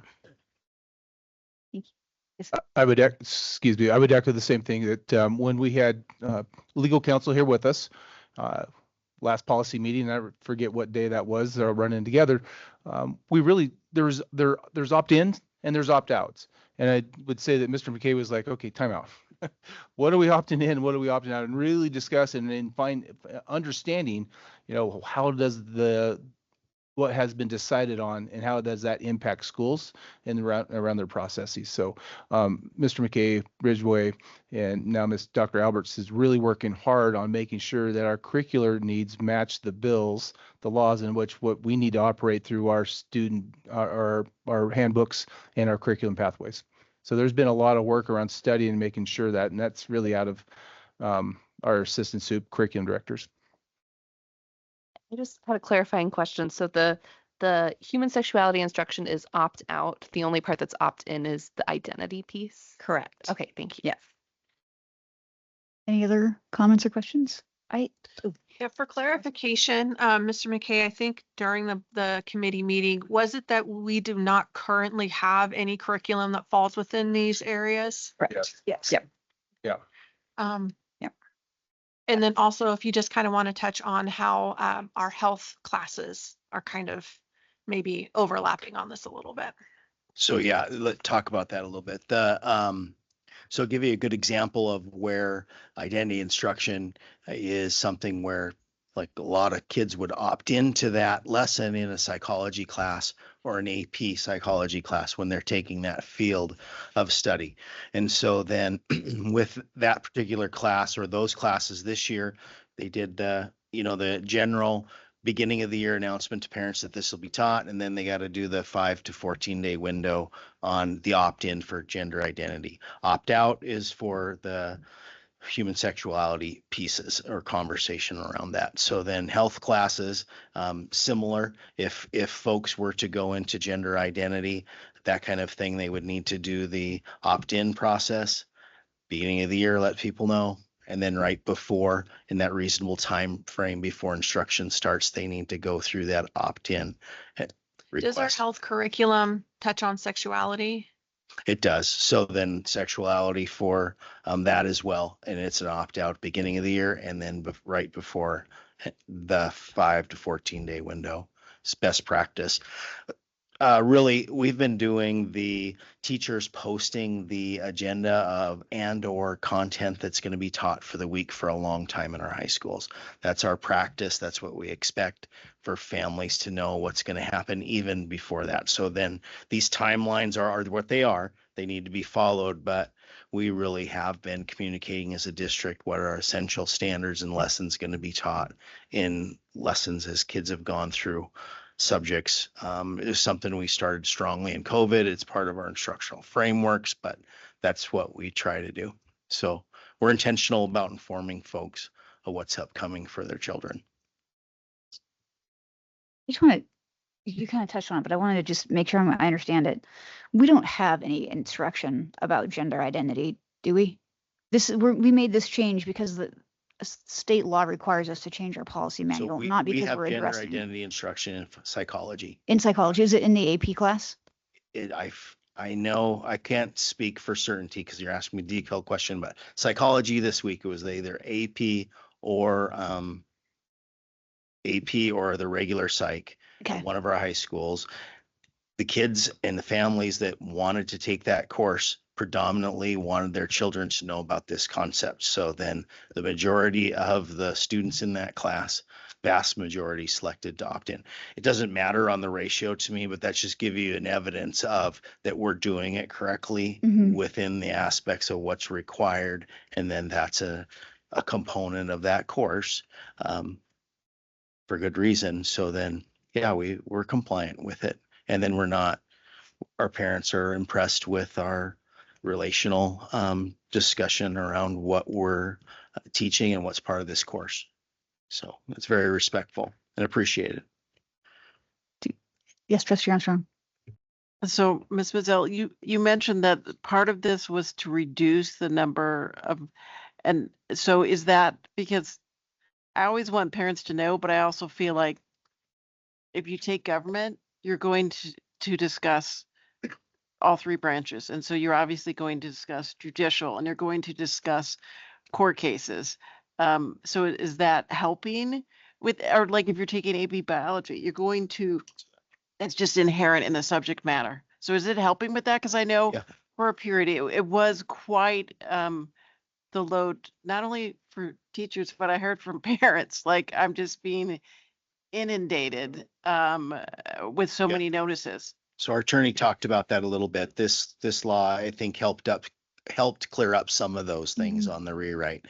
She talked about the part where originally when human sexuality instruction came on or in, could we even talk about court cases or legal scenarios that involve these kinds of things? So then that is not part of what our obligation is to follow these stringent timelines. So then this law helped us out with that to clarify to our teachers of what can be taught and what should be taught. So it's really related to human sexuality instruction, period, and then gender identity instruction. Or identity instruction is actually what they call it. And prior to this change, think about the anxiety that our staff had by not knowing. There's just simply not knowing what they can and can't do. So this was an effort to at least clean up our staff expectation of what they can and can't do. I'd say that there'll probably be some more iterations of this, but this is taking a step, I think, in a positive direction for our staff. I would agree with. I had 2 high school students last year, and you literally would get anytime it was hinted about that where human beings come from, you would get an email blast. And I got like 10 a week to the point where it was Romeo and Juliet because, they kissed. Yep. I think it was a good change. And thanks for the information on how it's working for us. I appreciate that.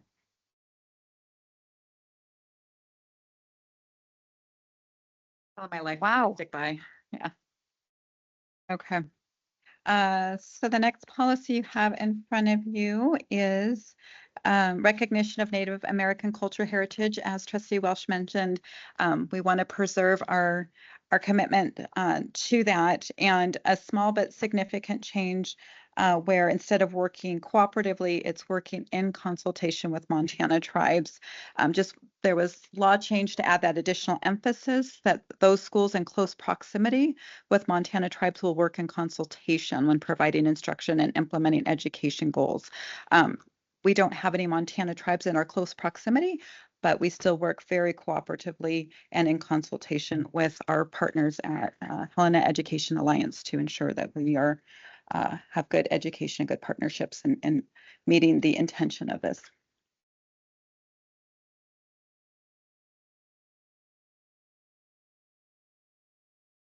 Any questions? Clarifications? This is probably an impossible question, but I'll go ahead and ask it. I just trying to wrap my head around, like, I love that we are working in consultation with Montana tribes. How does the district work with tribes? Just out of curiosity. I told my lifeline I know. to go away. You've got she 3 come up. minutes. Yeah, go. No, Phil, I'll fill in. It doesn't have to be comprehensive, Mr. McKay. I understand. I put you on the Well, spot. I'll kind of just mimic or try to rephrase what our attorney said in the meeting when we were going over that. There's some school districts that live near or are boundaries to reservations or have that kind of thing near them. So then their logical connection would be community that's near the place that they live or where the school district is. Helena is a little farther away. We partner with folks like at OPI, Mike Jetty. We have a strong connection with we celebrate the Native American Indian Heritage Days and events, our local Native American population. But so she kind of talked about it in the sense of where do you live and who's near and what are your resources are. You talk a little bit about Terry and our 2 teachers. So then we have Amanda Walkingchild that's hired as a teacher, tutor / instructional coach. And then we have Terry. Native American tutors at the high schools and middle schools and elementary schools, like Terry Johnson, Joe Pichardo, and I'm going to miss a few of their names. So we have and from the admin side, Saul Jones, Bryce Burton. Yep. So we make connections and try to do things right and be respectful and make sure we're telling the story that's so you had said respectful and appropriate and integrated. So that's kind of the deal. Thank you. And then I would also mention that there's often in our adults working with our Native American students, which though we don't live close, I mean, I think everything's kind of close in Montana anyways, right? You see if it's a phone call or a Zoom meeting away, but also our connections with our elders and on the reservations. And so making connections and having those connections where when students and our adult needs that perspective, we certainly are willing to and do reach out to tribal leaders on the reservations as well. We've had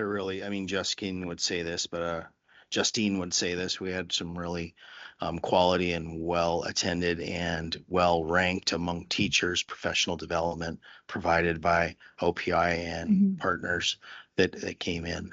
They were really excited about the trainings our teachers got in the last, I'd say 6-month cycle. So. Thank you. Yep. I'm moving on. All right, the next policy you have in front of you, suicide awareness and prevention training. Just some minor updates to the training timeline requirement. And so instead of a minimum of 2 hours of training every 5 years, it's a minimum of 1 hour of training every 3 years. And it just clarifies how that training can be delivered in-person, video conference, self-study, etc. We've always been in compliance with this. The principals provide training at the beginning of the school year with all staff. So this is really just minor updates and again, something that we've already been doing. Any questions? Hey, Okay. And then the last one you have in front of you is a brand new policy 4332, displays of flags and banners on district property. This policy is in place to align with House Bill 819 that identifies the specific flags and banners that can be displayed on district or school property. This policy does not apply to personal clothing, jewelry, or accessories worn by school employees. And so there you see the list of the permissible flags and banners. There's nothing on stickers or T-shirts yet. This is flags and banners. And so again, it's the U.S. flag, the official flag of the state or any county, municipality, and that's a key distinction, special district or other political subdivision within the district, the official flag of a school within the state, excuse me, the official flag of a school district, the official flag of any state in the U.S., the official flag of any federally recognized tribal nation, the official flag of any federally recognized foreign nation, the official flag of any branches and units of the U.S. military, official historical flags, the POW MIA flag, flags or banners representing official school mascots and colors, and official law enforcement flags. This policy you have in front of you to align with House Bill 819. I'm going to say is you should be able to see a trend in these items for information. You can connect the dots. Yeah.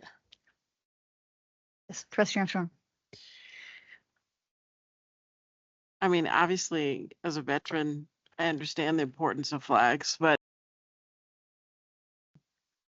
trustee who firmly believes in local control, which is supposed to be a hallmark of Montana, I do feel a little creep into the area, which we have been elected for by our neighbors, to have control over this district.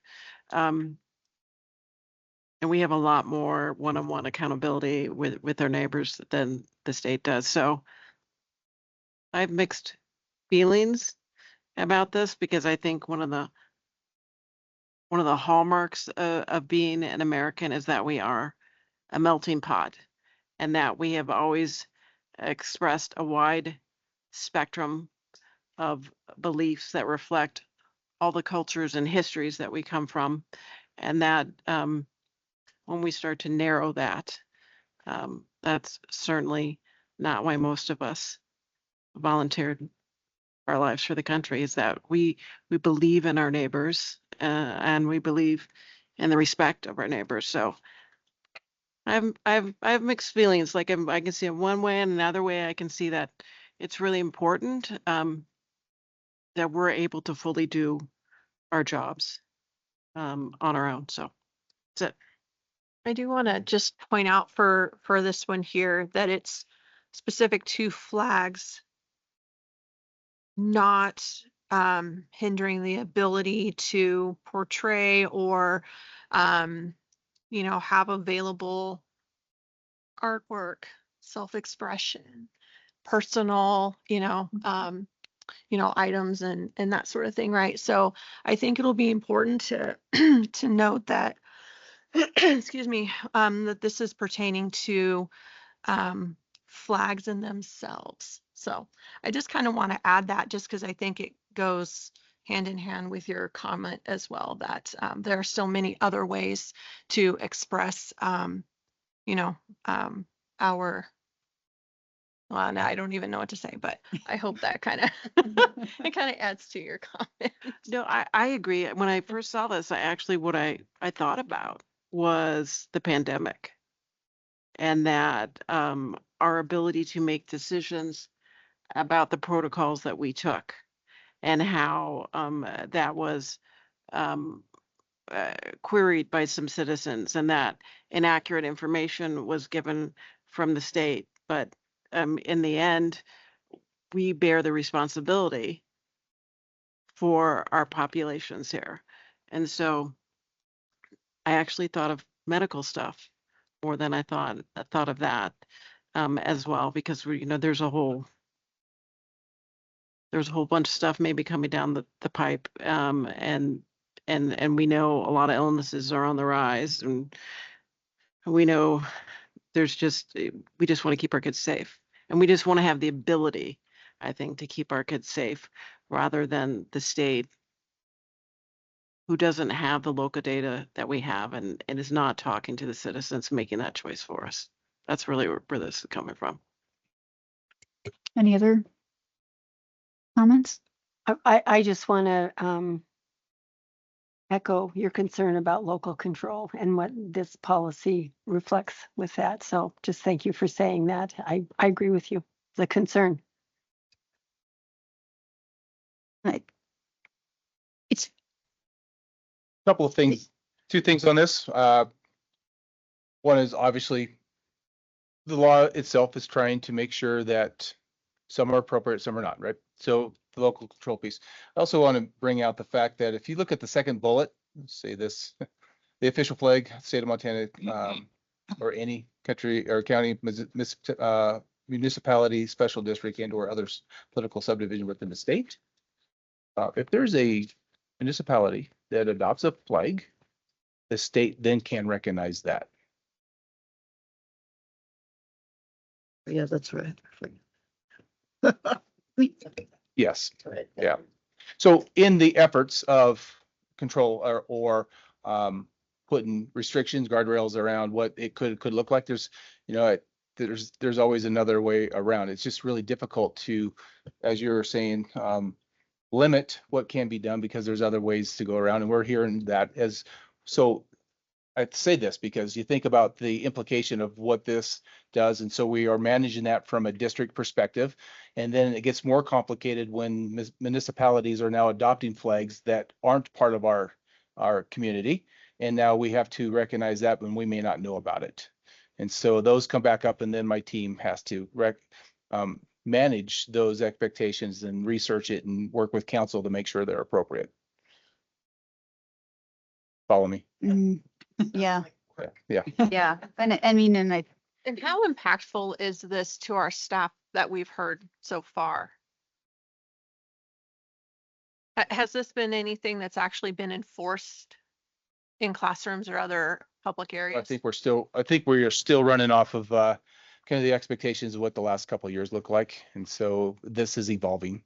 And in our efforts, and B would tell you often, we are always running in early on policies and getting them adopted. There are maybe some districts that don't work as fast of adopting policies, and so they may not be aware of all of what's happening. But right now we are moving through these quickly, and it's one that we need to address. And I'm kind of curious to, obviously probably not answers to a lot of this tonight, but how are they defining a flag? And is it a positional concern? I actually have the bill definition up if you want to hear it. Oh, yeah, I would love to. Thank you. Okay. Yeah, so let me just find it real quick. A flag means any physical or digital material designed for display on a flagpole, building, wall, vehicle, or other structure.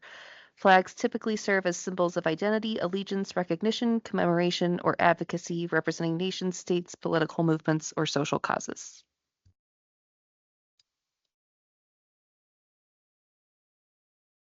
I mean, I think the fact that the legislature is so interested in the flags that we fly and this granular level of interest in what we do, I truly wish it was matched by a similar curiosity about how far the money they give us actually goes. That is a much bigger fish to fry than the kinds of flags that are displayed or not displayed. But thank you for your work. I truly appreciate it. I didn't do much. I And inherited that of the these, policy so. committee. So thank you. Bart. Yeah. So these will go back to committee and then they'll come back to you for action at a future date. Thank you. Thank you. All right, Mr. McCage, another minor issue to take up tonight.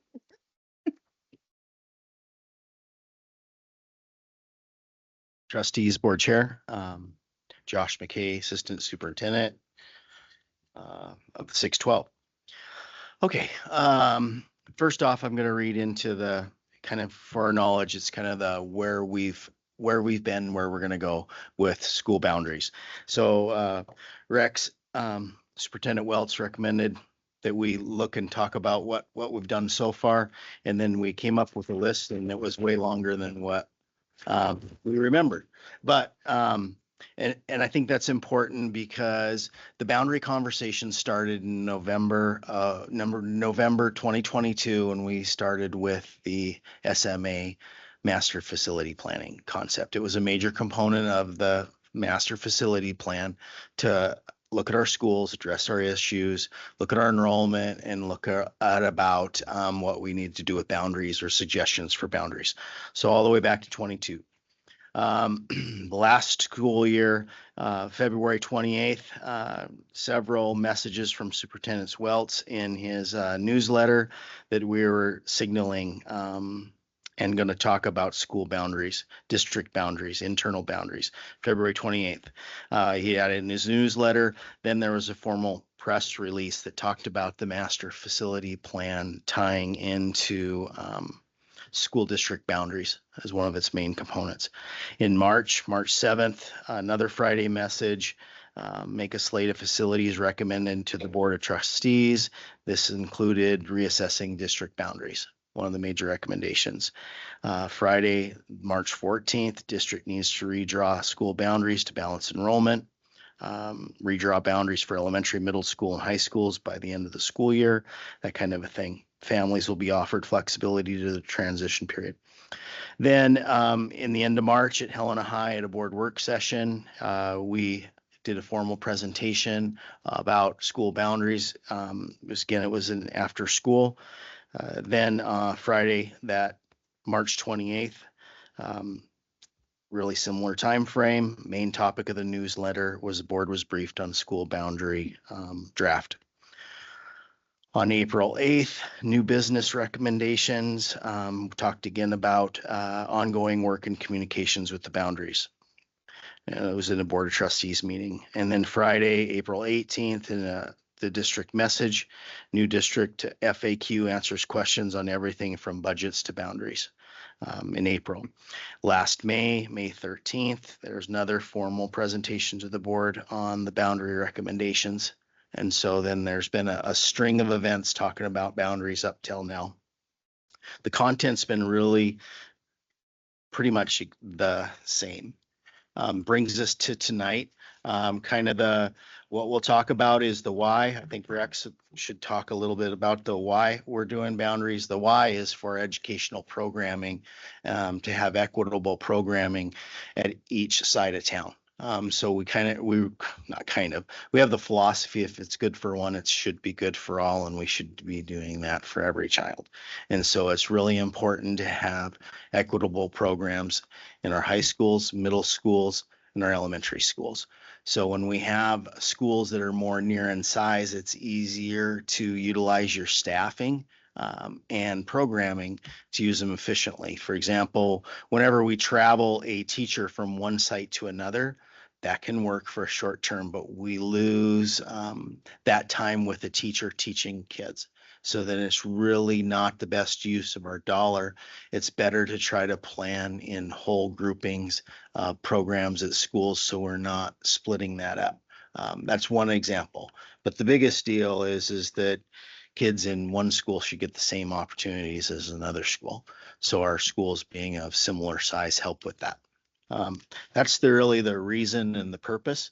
You want to add to that, Mr. Wells? Maybe just balance. And so obviously programs, the quality of programs across town, it makes a lot of sense. We also in the middle of a construction season, knowing that we're planning a new facility, and we want to make sure that we know how many students are going to be in that. And so if we need to balance our programs or our left or east and west side, then it also impacts the size or square foot of the construction projects. And so it made sense for us to do it on an academic side, but also on a facilities needs side. So I think there's two pieces to that. Okay. So I'll kind of jump in. This cover page is new. I needed to put a new cover page on it to let myself know that this is not the same one as the May presentation, but this is really a county map of all of the school districts in Lewis and Clark County. Helena's school district is located in this pinkish color here. East Helena is to the east of us. That's one of the key concepts of boundaries. A lot of folks think we should redraw our own boundary to include another district. That really is not the rebounding project. We hear that a lot. And we can talk about that. Why is Mountain View Meadows not in the Helena School District? Because it resides in the East Helena School District. Even though it's part of the city of Helena, it is not in our school district. They're different legal entities. So then we can't grow our district's boundary into another district. We can change our school attendance zones in our own district. So that's what we're talking about here. It's really the in-district school attendance lines that we're talking about to balance our population. Okay. Just to clarify, the pink is that the elementary district? The high school is larger than that, right? Or am I wrong? No, well, good point. This is the elementary because we include for our high school district, we'll get into that a little bit. Like, for example, Trustee Walsh, her home area of attendance is Trinity School District, right? And so she's the high school trustee. So we have high school portions in our district. I appreciate you bringing that up, that are not the same as the elementary. We also go out towards Wolf Creek, okay? But we're not Lincoln, that kind of a thing, okay? But we are Wolf Creek and Craig, right? Yes, yep, we do. They have an elementary, but they don't have a high school.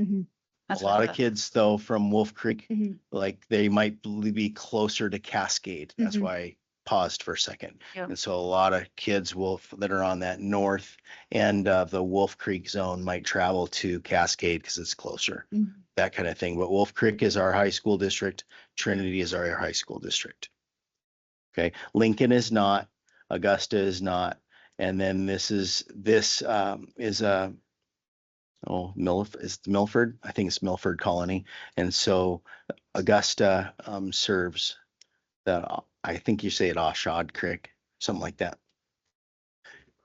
Yeah, Trina Cheney works with Trinity for the elementary. She's a county superintendent. She works with the Trinity School District in the elementary, the Wolf Creeks, and then works with the Milford Colony. I think that's the name of it.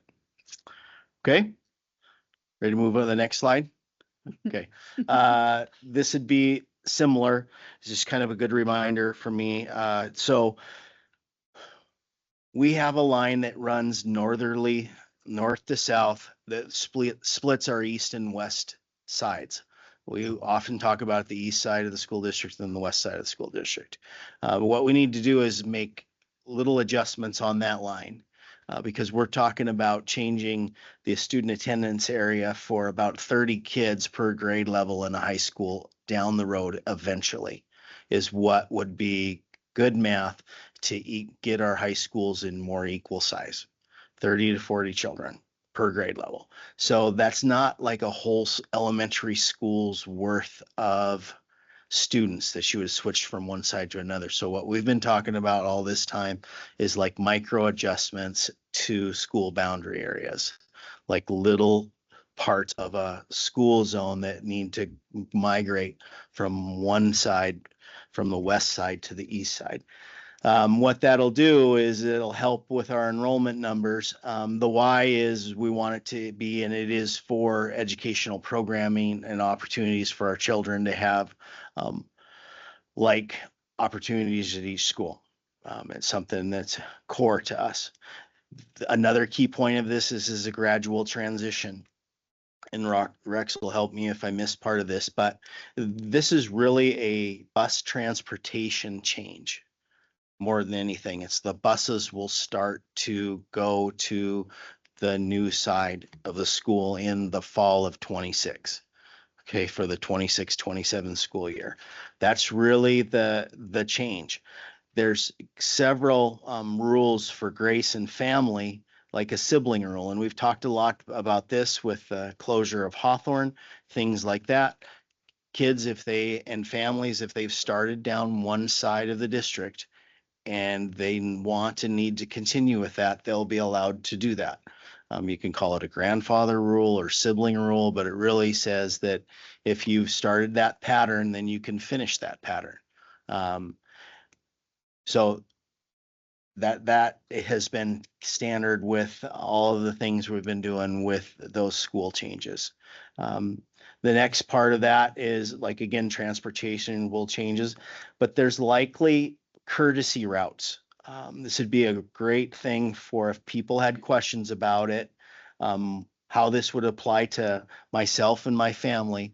We want them to call me, us, and I'd walk them through what their individual scenario is, so that it reassures them when we get through the change. So in this next month, before we go into November, that's what I'm hoping that folks will do, is if they have questions about how this applies to them, that they'll reach out and we can explain it to them in terms for their family.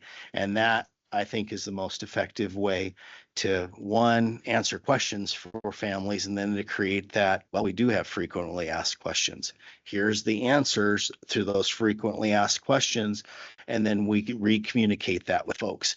But if I ever get the chance to get them on the phone and talk with them or bring them in or meet them at a school where they're at, I first understand what they're talking about a little bit better, and then if we feel like we can answer those questions. So really want that to happen in the next month or so.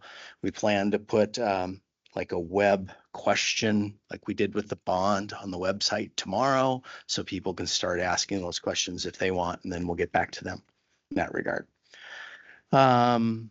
So we've all used an in-district boundary exception process for years. I don't know for how long, been in place as long as I remember, but that's where if there's open spots in the school and someone wants to go there, they can apply for an in-district boundary exception. That process would continue. We just need to manage it.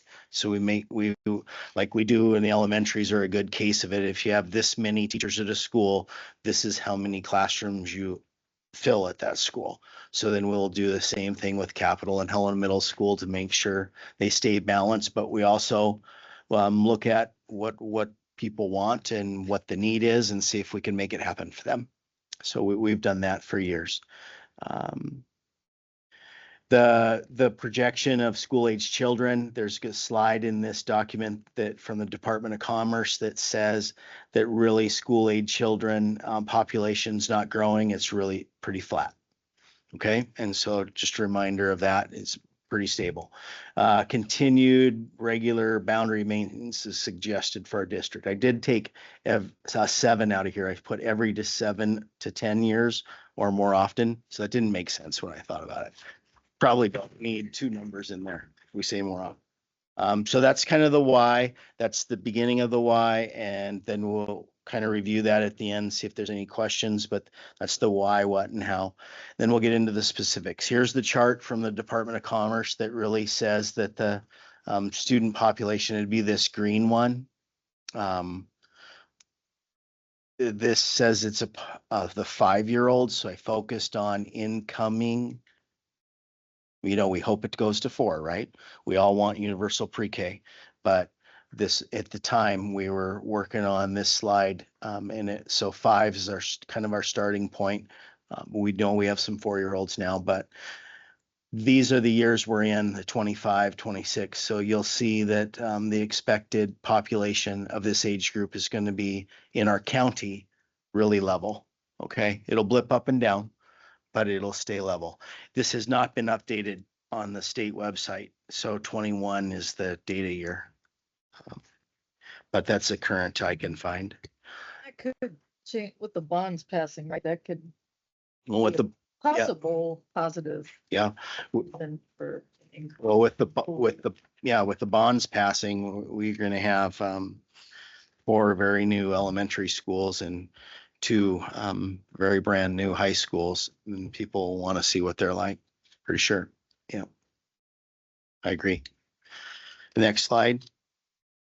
This is a last year slide. It's kind of a bigger one. So then, yes, the Wolf Creek and then the Canyon Creek are part of our high school district. They're not part of our elementary. And it'll show that in our next slide. Maybe, sorry, Gary, premature. Can we go back a second? Okay. This is I'm going to try to draw you the line from from Helena High and Capital Zone. It's really hard to do on a map. It'll kind of show up in the next one, but the Helena High School District more so hits this, it's not really prickly pear, but it's this line right through diagonal through Lake Helena up through here. Okay. This is where the east of our district and west of our district are separated all the way through the gulch. And so Last Chance Gulch out towards Lake Helena, and then that northeasterly line is kind of the boundary line we're operating on. And remember, when we're operating on that because we had East Helena in our group. And so then when East Helena was in our group, those land masses were probably a lot more appropriately sized for the populations they are. Okay. So then what we're trying to do is gradually shift this diagonal line more towards the, I guess, north and west up a little bit. If you move it too far, then you really are changing a thing you don't need to. You don't need Capital to go super small and Helena High to go super big. We're trying to keep schools of similar population.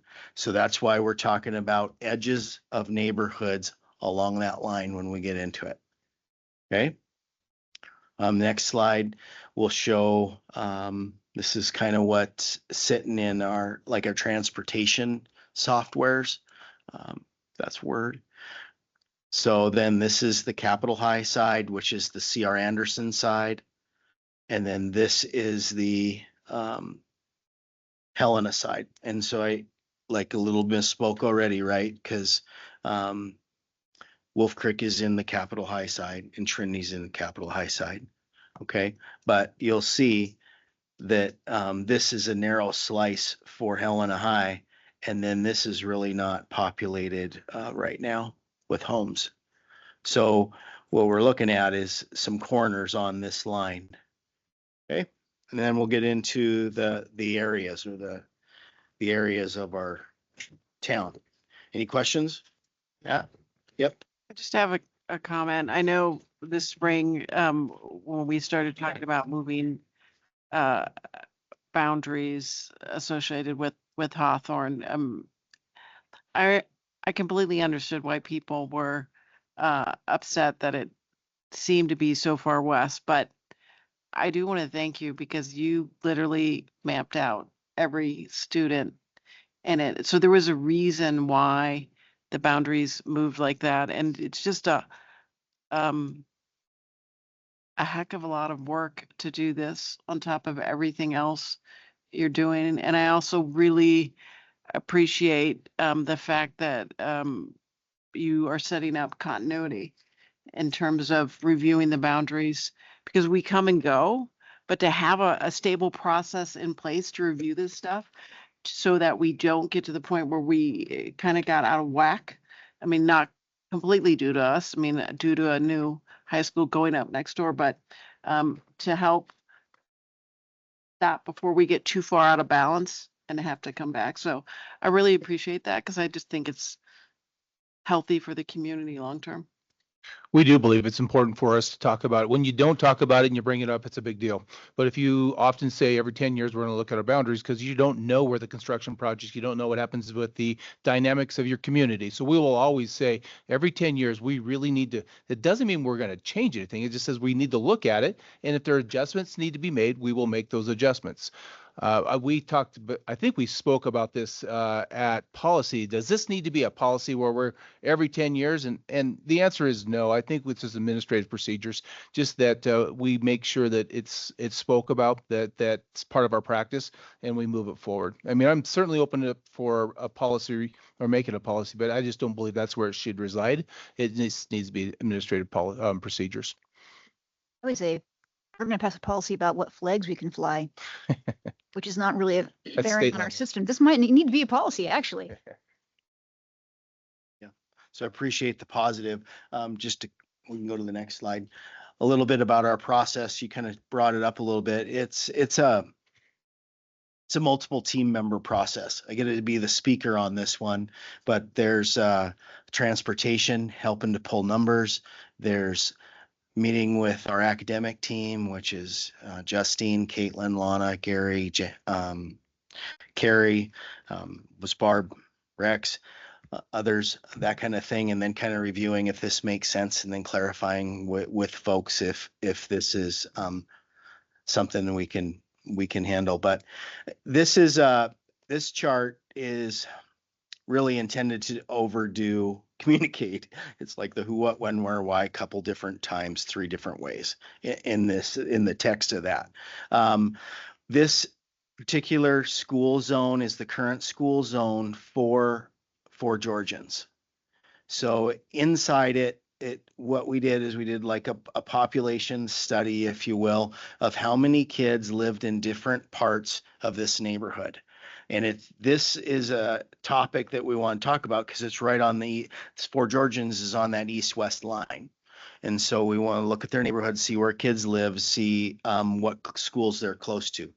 So a little bit more, Fort Georgians sitting right about where the red dot is. And that's south of that is Bill Roberts Golf Course. So there's no streets in there. This zone is the tree streets. It's really from Murdoch's south by Rock Hand up to the tracks, if you will. So that's a pinkish colored one. And then this light colored green one is Treasure State Acres. And you'll notice out of Fort Georgians, it's the only neighborhood east of Montana Avenue in the Fort Georgians neighborhood. Most everything is west of Montana Avenue in Fort Georgians. This subdivision up here, 10 Mile Creek Estates, goes north and around a corner to Rossiter. Okay, so the proposal here for this boundary change or in-district adjustment is for students in the Treasure State Acres to this green area to attend Rossiter School. Remember, Rossiter is what we'd call a 4-3 school. It has capacity to grow, has not been filling as much. Okay, and Fort Georgians is one of our, and continues to be one of our larger schools. So there's new subdivision planned in these areas. It's dense housing. It'll continue to be Fort Georgians a population center for us. It needs some relief from its attendance area. So the proposal here is to have these children go to Rossiter. But again, it's that grace and understanding part of if they're wanting to continue Fort Georgians and they want to go to CR and go to Capital, they can, okay, because they're in that stream. So what'll happen is new families in this zone will be asked to go to Rossiter as part of the change when they come in. But Rossiter is also a school that goes CR Anderson and Capital High, so it won't change their middle school and high school. It'll really change their elementary where they'll go. Okay, so that's the Treasure State Acres neighborhood. The Tree Street addresses onto the second one. This has been interesting. This one has always been, like we called it, an or. Mm-hmm. They could have always gone to Helena Middle School or Helena High on an or concept. What we're proposing here is that they continue to go to, let's make sure I read this, that they change to HMS and Helena High, but continue at 4Gs. Okay, but instead of being an or for middle and high school, it would be a need to go to Helena Middle School and Helena High. Okay, so it's always been an or, so then removing the or for the middle and high school part. So yeah, does that make sense? And then all of these columns over here, when say that fall of 26. Okay, for the bus to change.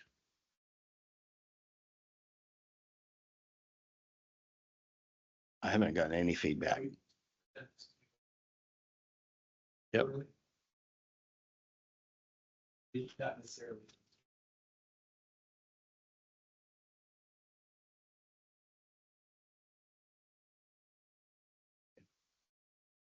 So we'll push this out. Yeah, sure. Yep. Yeah. And then the other thing is it's folks new to our district, right? So then the gradual piece of it is it's families that have been attending in that school can stay in the school that they're in, if they want to. Can I ask you a question? And excuse me, Josh, or Mr. McKay.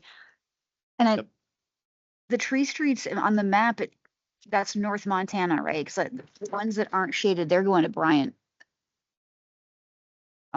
Across, as the tree streets go across North Montana, those other, This is the railroad tracks here. yeah, This here's Bryant. yeah, that's Bryant. Yeah, This here has been Fort Georgians. yeah, yep. Okay, Okay. that makes Is that, yeah, am I, okay, we're on the same page? yeah. Just want to make All sure right. I knew where we Yep. were at.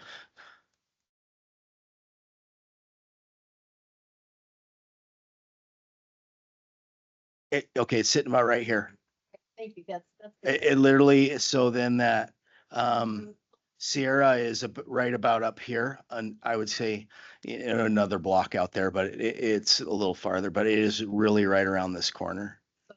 So, yeah, here's the creek. And you remember that's what's caused the flooding at Rossiter. And so then it's close, but it is up and around the corner a little bit. It's not in the map itself there. In the purple space, how did it become an or situation instead of designating where they should go? Say that one more time. So you were saying in the light purple area that's an or Yep. that they could choose, right? How did it become that versus just saying this was going to be your homeschool? It's pre-me. I Oh, really don't okay, know. just kind of This looking was into those this things. was an or in the 2013 Oh. map that's down in the end. It's been an or as long as I know it to be.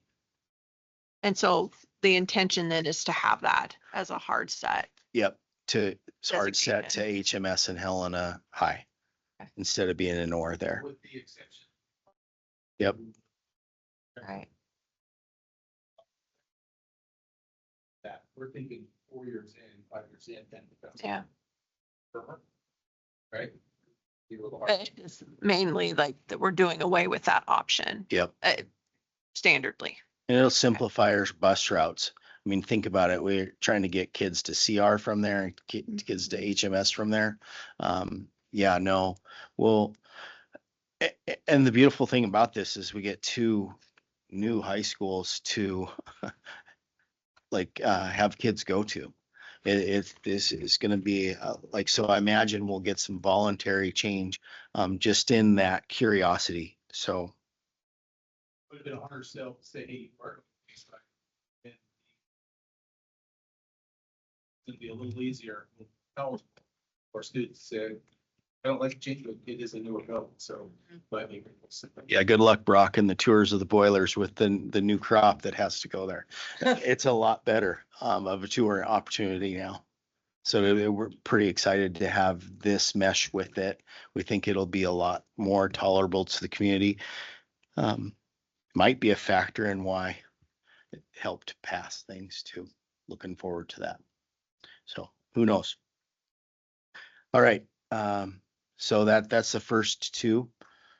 And then this one, this is the formerly Hawthorne neighborhood. So what we did here is Hawthorne closed, major change for our district last spring.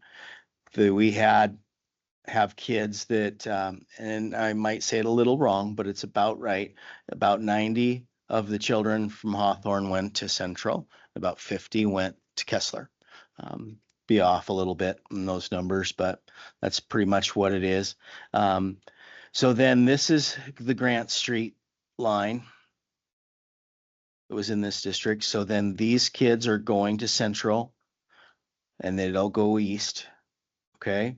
They get and when we made the Hawthorne decision, kids that are we're currently attending Hawthorne that will get to decide in the spring of their 5th grade year whether they're going to Helena Middle School or C.R. Anderson. That's really similar to the idea of like the other sibling rule or get a stay in my school rule with the other boundaries. Similar thought process. So they get to stay in their path. So then their path, they were assuming they were going to CR so they could choose in the spring of their 5th grade year. We'll see what they do, right? They might find a friend in 5th grade, or they might know right now what they want to do, but we didn't want to force kids to make that decision in that moment. So this line is the transportation line. So kids east of this line, starting new in this neighborhood, if you will, they'll go to Central, which will go to HMS, which will go to Helena High, across. So this is last chance Gulch kind of a thing. And so it was right on the boundary also. These kids here, if they're in elementary, they'll go to Kessler, and then they'll go CR, and then they'll go Capital. So that's the proposed line here for it. Any questions on that? So the logic's really similar, straightforward. It's another, split neighborhood, but then these kids also are, now it's not a split neighborhood like it was a proposal in March or in May. This is now kids are going to either Kessler or Central on that line. We're doing in-district transfers.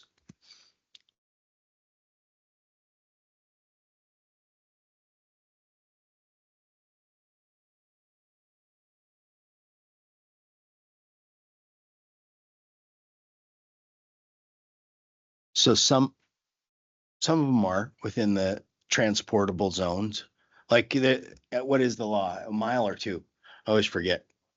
Yeah, I think it's. But I don't know if I understood your question, like from in the Hawthorne district, are they busing to Kessler and Central? So here's. So I lived up on the west side. We were considered too close, that would be eligible for busing to see our CHS. Now that you're got some of this not going to CHS, are they now eligible for busing? That's what I was. Yeah, I mean, when we worked with, so in some of those there, yes, in some of them there, no, depending on the distance they are from the school they got to go to.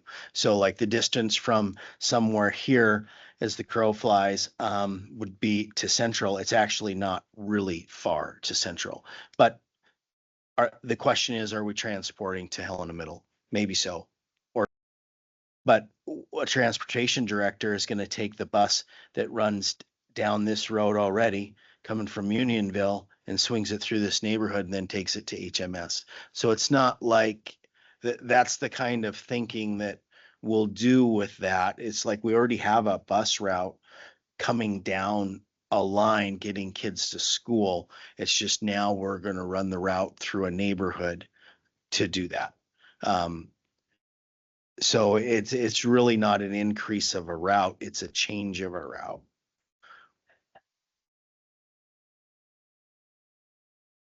Yeah, it'll be more for that one, less for others, because we're not running a transportation system like in from out of town overflowing to Hawthorne like we used to in the past too. I mean, there's a lot of things that will be fine with all of that. So Drew is our transportation director, and we met with him all of these before we even started pushing out any plans, because really these maps and the amount of kids and who was where, a lot of that information is easily and best stored in our transportation system for mapping, because they have software that maps those routes and make sure the bus gets to those areas and that kind of thing. So yeah, it'll be some of that. Okay, so then that's that neighborhood. And then fourth one, this one is all of Jim Darcy in 3 different colors. So let's see if I can get this right. Thank you. This is Lincoln Road. Right here. It runs east and west. The interstate is the darker line. Montana Avenue. Kind of get our bearings there. I think, the school Darcy is about right here. You can tell me if I'm wrong, somewhere in there. I'll draw a bigger circle out there. And so the reason why there are 3 different colors is we did like 3 different studies of that neighborhood to try to see where kids were at. And so then this is that east-west line we're talking about, where it comes out the Prickly Pear Creek / whatever the other creek is out here, 10 Mile maybe, and across Lake Helena, and then up the causeway to the Missouri. And so then that's the east-west line. So the proposal here is, this is Ferry Drive. 2 big silos, old looking farm, S-turn on the corner out there. So then Ferry Drive is a north-south running road. So then we're asking that these kids go to Warren School. Okay. Warren School is down across Lake Helena over here. We've frequently run buses and turned them around at I don't remember the name, but there's a new subdivision out there that has a mailbox set and a turnaround. So we've typically turned buses around out there and brought them across the causeway, just like we turn a bus around and go to Jim Darcy. So then this neighborhood, we're proposing to go to Warren School, then to HMS, and then to Helena High. If kids were currently going to Jim Darcy, they could keep going there, just like we've said with all the other ones. It's like new families, new move-ins, those kinds of things that we would ask that they go to Warren. This is a good time to talk about a courtesy route. So the bus zone already goes to that one neighborhood where they circle in the mailboxes, turn the bus around. They really can't drive buses up these roads. It's not a drive up to the neighborhood and get kids and bring them down. Parents bring them to that mailbox center and they load, and then they go from there to Darcy or CR or Capital, just like that same areas where the other bus will come and go and take them down the east side, just like we always have anyways, because we couldn't, when we have kids up Dana's Point and other places on this east side, we need a spot to turn it around, and it's easier to turn it around over across the causeway. So the example of that is there's actually an existing bus stop that you could use as a courtesy route. Even though fall of 26, the bus thing changed, that courtesy route will still be there. So then you could take it if you wanted to. There on the right-hand side, light green, you are now assigned into the Warren area. Yep. But because the Jim Darcy bus comes through the pink, the dark green, it runs into the new Warren. He has to turn around. So if parents want their kids to go to Jim Darcy, they're just going to jump on that Jim Darcy bus. Though they live in those areas, and they're going to come back, and then the door's on the right side. So they'll pick up everybody on the right side on their way back into Jim Darcy. That's the courtesy route. And it's same route from the bottom, coming from the south to the north. Warren bus comes up, turns around the same turnaround spot. It's going to pick up its Warren kids and then head back down south to Warren. So that's Courtesy route is you can go there because we have a bus already running. We're not going to tell you no to get off because you don't want stuff. That's not how that's going to work. That's the kind of thing we can explain on the phone or in a conversation to help reassure people of that change and how it'll affect them. Okay. So that's that one. And then the next one.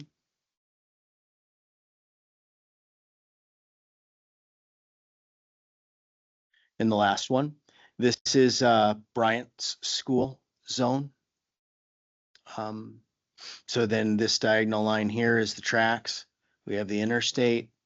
Most of Bryant's area is around the school itself. And then I would call it in the neighborhood of this school area right now, Lincoln. Where we are at today. And then this zone is one we're watching. This is the new and developing neighborhood that's just north of Super One Foods. This is the interchange on Custer. And so a lot of new housing in here. Really, at this time, there's not a lot of school age children in there, but we wanted to get ahead of that and send this to Rossiter down the frontage road. We think it is a shorter travel path for kids to get to school. Rossiter can handle and needs more enrollment. And so then extending this neighborhood towards Rossiter makes sense. The area north of it already goes to Rossiter. Those are the K Streets, Pleasant Valley, some subdivisions already there. So then this is just the neighborhood that we expect to grow. It makes better sense to go here than to the frontage road on the bus versus trying interstates and roundabout ways to get kids to school. Makes more sense to run them north and around the corner under the interstate. Walmart is over here.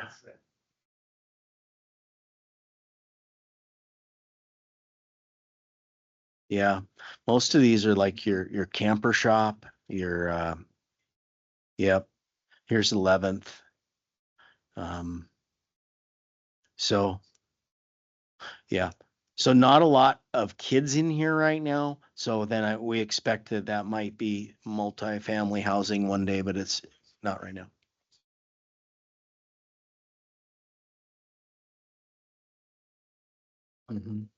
Yep. Yeah.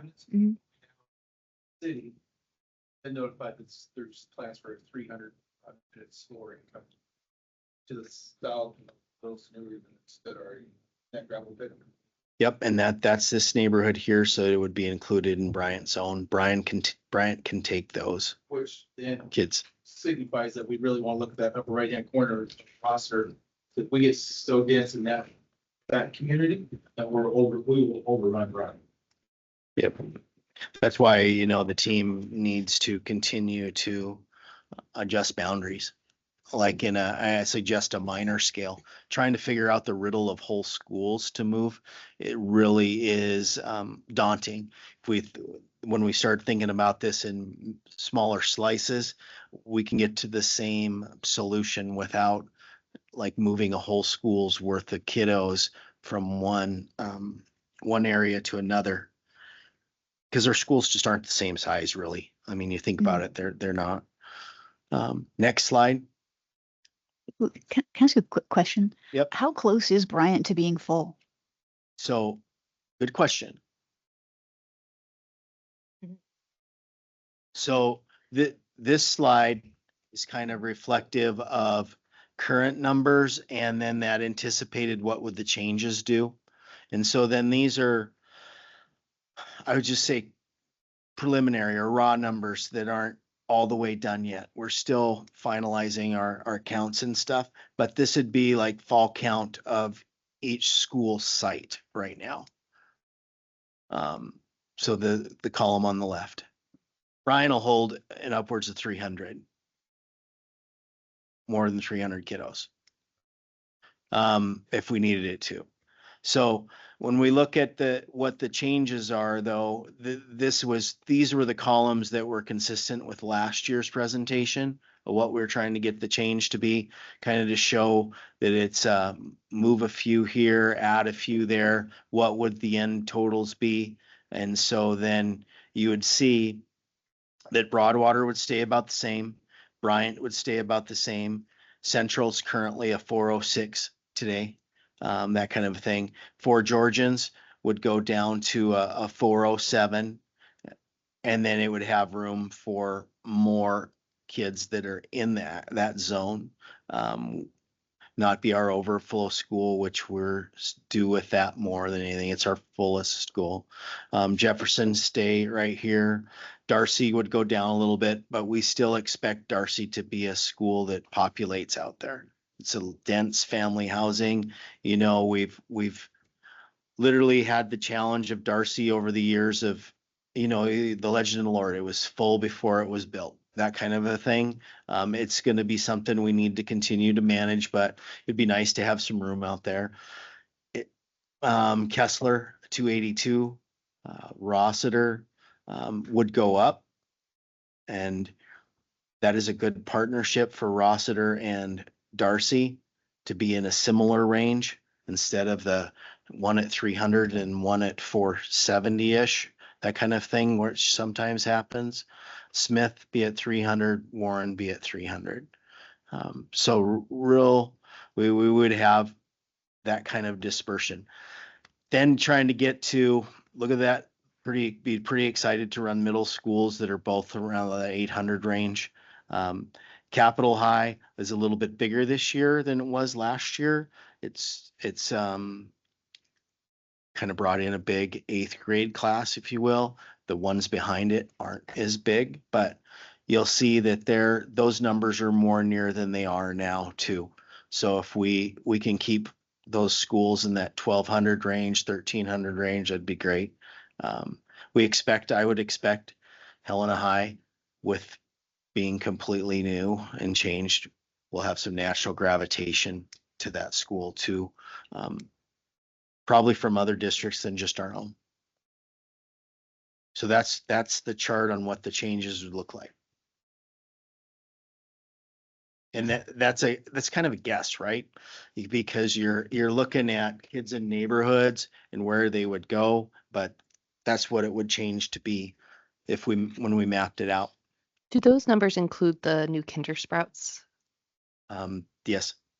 Thank you. Yep.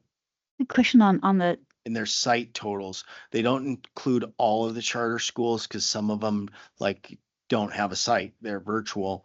But like if it's for example, in the central number has Montessori is also okay. So then Broadwater has Montessori in it, and so does the Smith, and our Kinder Montessoris are included, and our Sprouts are included in there. On the Kinder Sprouts question, are you also thinking about like adding Kinder Sprouts to increase those other, and to help also maybe balance out a little bit? Have you done any thinking about that? So, because we want to get more Kinder Sprouts classes as we go forward. So with that, yeah, how do I answer this one? So you're asking, maybe do we have space? Is that what you're asking? Yeah, and could that Or also demand. help us as part of a strategy for balancing? It would, down the line. Yeah. there. So then what we wanted to do with Kinder Sprouts is try to get those littles attached to the place they're going to go to school. Right. So then we're trying to get, it'd be great to have a Kinder Sprouts in each school so that they could gravitate through. So then, yeah, if we got Jim Darcy to be a little lower number, then it's easier to put a Kinder Sprouts in that area where right now every classroom at Jim Darcy is utilized. So then we would use open rooms and grade levels or substitute rooms. Some for Kinder Sprouts might have been a different grade level, that kind of thing. So then when we can get and stay away from if we can stay out of that 460 range and the 4-3 schools where you weren't using all of the classrooms in a 4-3, you could use them as kindergarten. So that's kind of the idea of the balancing. Like Warren, for example, used to be around as high as 330 at one point in its time. So then it has room for Kinder Sprouts and to be a full school in its current configuration. Even though so then yes, we've been thinking about that. Or Smith is at 299. It really can't take anything more, but it has a Kinder Sprouts, Kinder Montessori, Kinder Pot, and so a Montessori Pot. So it has all the things.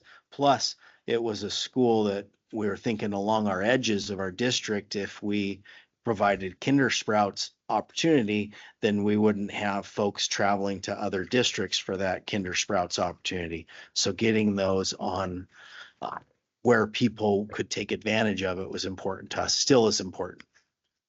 So similar to same thoughts. Well, as we design Kessler, we want to make sure that we provide adequate space for additional 4-year-olds. Okay. Next slide, Mr. Meyer. Good question here. Okay.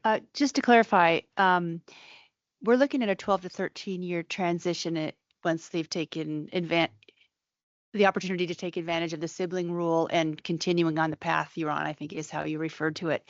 We're looking at a full set of kids going through our system, just Could be. clarifying. Yeah. Yeah. And I guess I'm thinking it would be pretty hard to predict, when the majority of them would be in place. It really depends on parent and student choice, correct? Okay. And I had a clarifying question on the population at Central. That do you expect it to stay around 400, or is that kind of moving a temporary bubble through right now? Or is that Probably a bubble. Mhm. It won't be, I doubt it'll stay that high. Okay. We need to make it happen there. Mhm. Get kids in schools, and we did. Mhm. And so then, yeah, it still will be pretty big. I mean, it's also a big facility. Mhm. It feels good with the classrooms filled there. We were thinking we would use the Da Vinci room, and we didn't need to. I mean, so then it literally, the classrooms, not all of them are full, because we have some special ed programs in 2 of them, but all of so then 2 programs are in 2 regular ed classrooms there. We have a functional life skills classroom and functional life skills lab, but then we have, like, our trailheads are in 2 regular ed classrooms. So then really we have full classrooms in all the classrooms, but 2 of them are special ed programs. Not saying anything about it. I'm just saying, like, that they were built for those educational spaces to be a 2 type with some programs and a Montessori. Mhm. So, yeah, they can live there, but I don't expect it to be there. Okay, next one. This one's kind of it looks really similar to the slides before, but this is it's more just talking about the edges. Here's the edges of the line that are going to be changed. These red dots are the.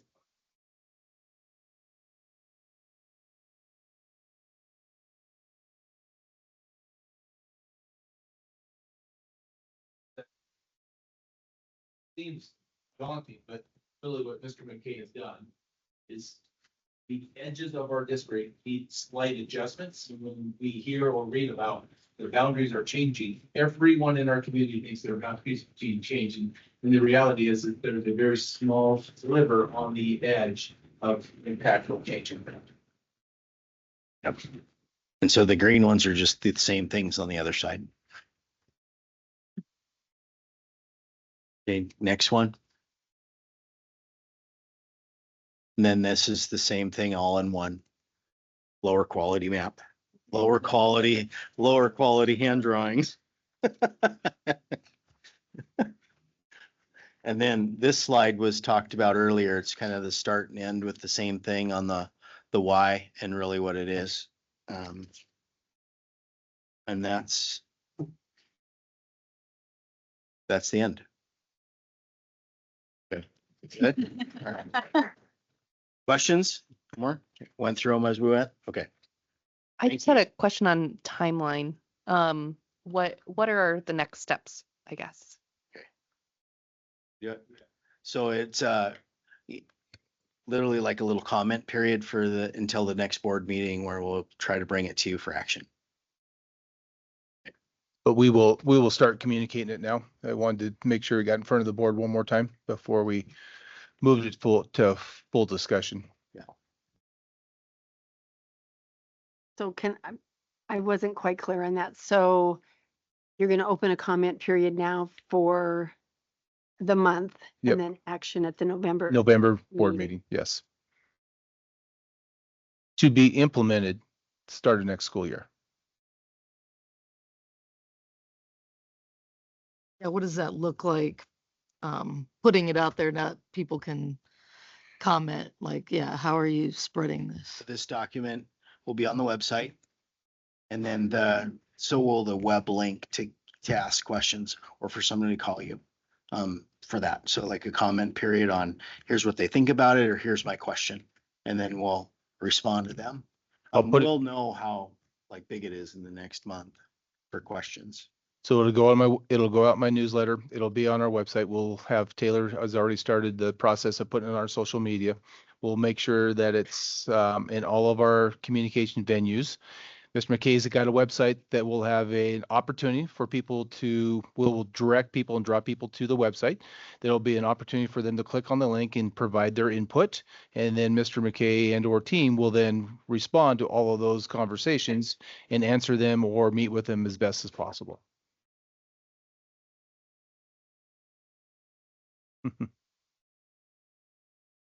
Will the process change or will it relatively stay the same? So like I suppose over the summer when registration opens and people indicate they want to go to a specific school, it may not be their home school. For the folks that have the opportunity to choose, or if they want to, signify that they would choose or prefer to go to a different school. Yeah, good question. I think that the advantage we have there is that conversation can take place at the school they're in for most all of those kids. So then like the ones you're talking about, like if you pick Jim Darcy, for example, do they want to go to Warren or are they staying at Jim Darcy? That'd be like a communication they have with the school. That's really the choice that they would be thinking about right then. They already get like choice to go to, and they may just need to be more deliberate, but like kids and just at Hawthorne always used to get to choose whether they wanted to go to CR or Helena Middle School. As we just always could be a thing back in the day, and still part of the day. So then during those registration or renewal for next year, those will be the easiest ones to come from.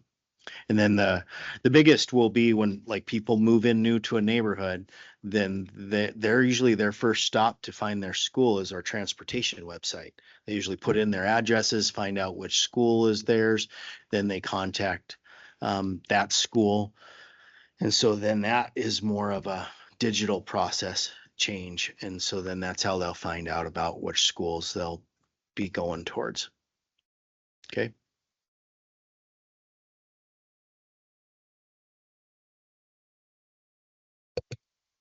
I think the other part that we brought it back again tonight is simply we want to make sure that it's not a surprise. We outlined that has been talked about, and we all know through the last 5 years that you can't over communicate, but we certainly can put it out as many times as possible. And that's really our next effort. And then 30 days is really to increase the awareness of this is taking place. Thanks for all the work that's gone into it. It's a huge amount of analysis, and I agree with the logic of just constantly nibbling at the edges rather than letting it get too big to eat in one bite is smart thinking. Right. Reports. Student reps, who wants to go first? Mr. Gardefee? All right, hello everyone. Good to see you all again. We have a bunch of big stuff going on at Helena High. To start, Helena High has made a student leadership and insight group where student sport or club leaders like myself give insight and direction into decision making.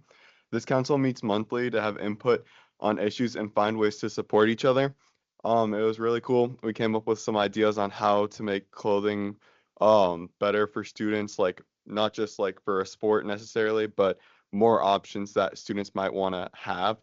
And along with that, we're deciding how we want to make an event for Halloween on the 25th. So we're still working that through, but a bunch of clubs are coming together and we're gonna make a huge event. And it's gonna be really fun.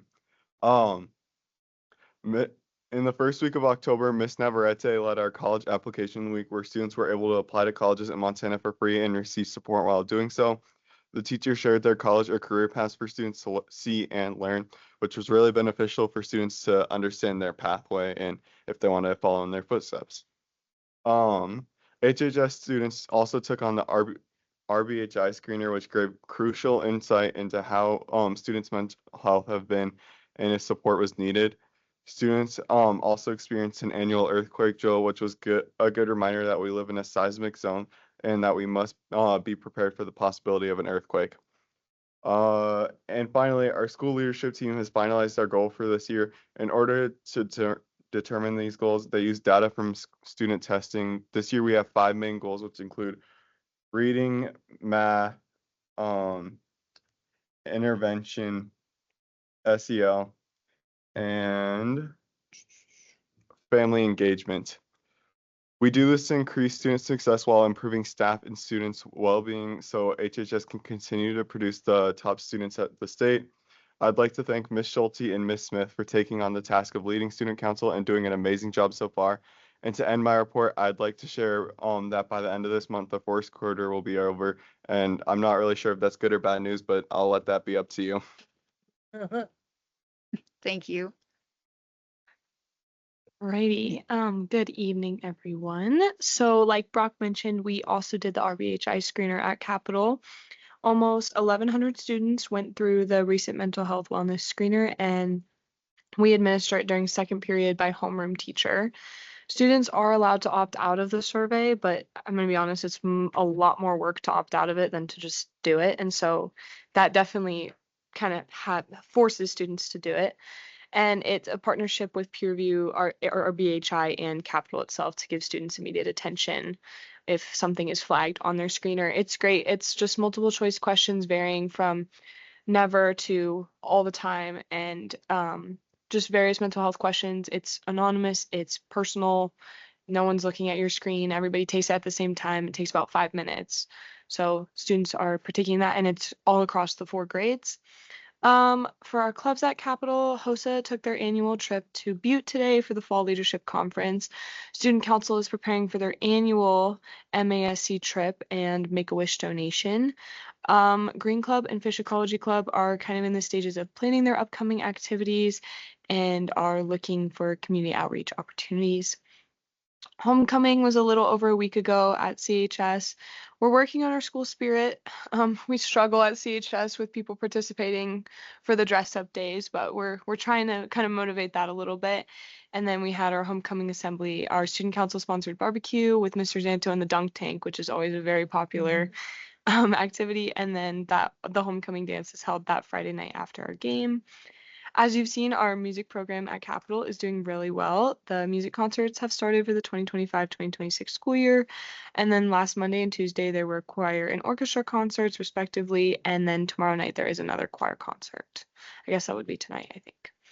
And then college application day was recently held, and a lot of students applied to various colleges. However, the focus was definitely on the Montana schools applying through a website called Apply Montana, which allows students to basically override the Common App and just apply directly through this website. And because UM and MSU do have rolling admission, you get to find out in like 2 weeks. It's awesome. I got my acceptance letter in the mail from MSU. And then that also included a parents' night, and then FAFSA parents' night was yesterday. So that's just an informational meeting for parents to kind of help them figure out the FAFSA, talk about the difference between FAFSA and then government loans, kind of get everything financially squared away. Digger Days was recently held, and about 100 CHS students went and participated in the hands-on CTE trade activities. Mr. Canny is our drafting and carpentry teacher, and he is kind of the person who heads that opportunity for students, and I like to shout him out because he does an amazing job, and it's a great opportunity, especially for kids who are not interested in the traditional college path and are looking at trade schools or other CTE kind of type jobs. And then Capitol is still doing the Cognia accreditation program, so they've been preparing for it since this past summer. It's used at all levels of education and is recognized for its ability to effectively drive and improve learning performance and continuous improvements in education. We've long been a Cognia accredited institution, and we have to renew it every 6 years. So the external review team will be visiting Capitol High next Monday. And the accreditation process kind of is just a variety of surveys, but it does include parent and student surveys. So the team will be coming in and talking to parents and students to kind of get a gauge how Capitol's doing. And then because it is Principal Recognition Month, I would like to shout out Mr. Zanto. He is the best person for the job, hands down. I believe that wholeheartedly. He is phenomenal at his job.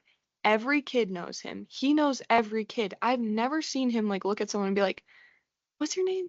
Like he knows every kid. He greets kids by names in the hallway. He's active in the schools. He's walking around. He's not just sitting in his office, kind of tucked away. He's available. Every time I email him, he's speedy response. He's always talking to me, always checking in on people. So I'd like to shout him out, and Miss Kidder and Mr. Morris, because our admin team at Capitol is phenomenal, and I credit them to everything that happens at Capitol. That's great. So thank you. Well, that was awesome. The HEA, do you have a report? Ms. Sean.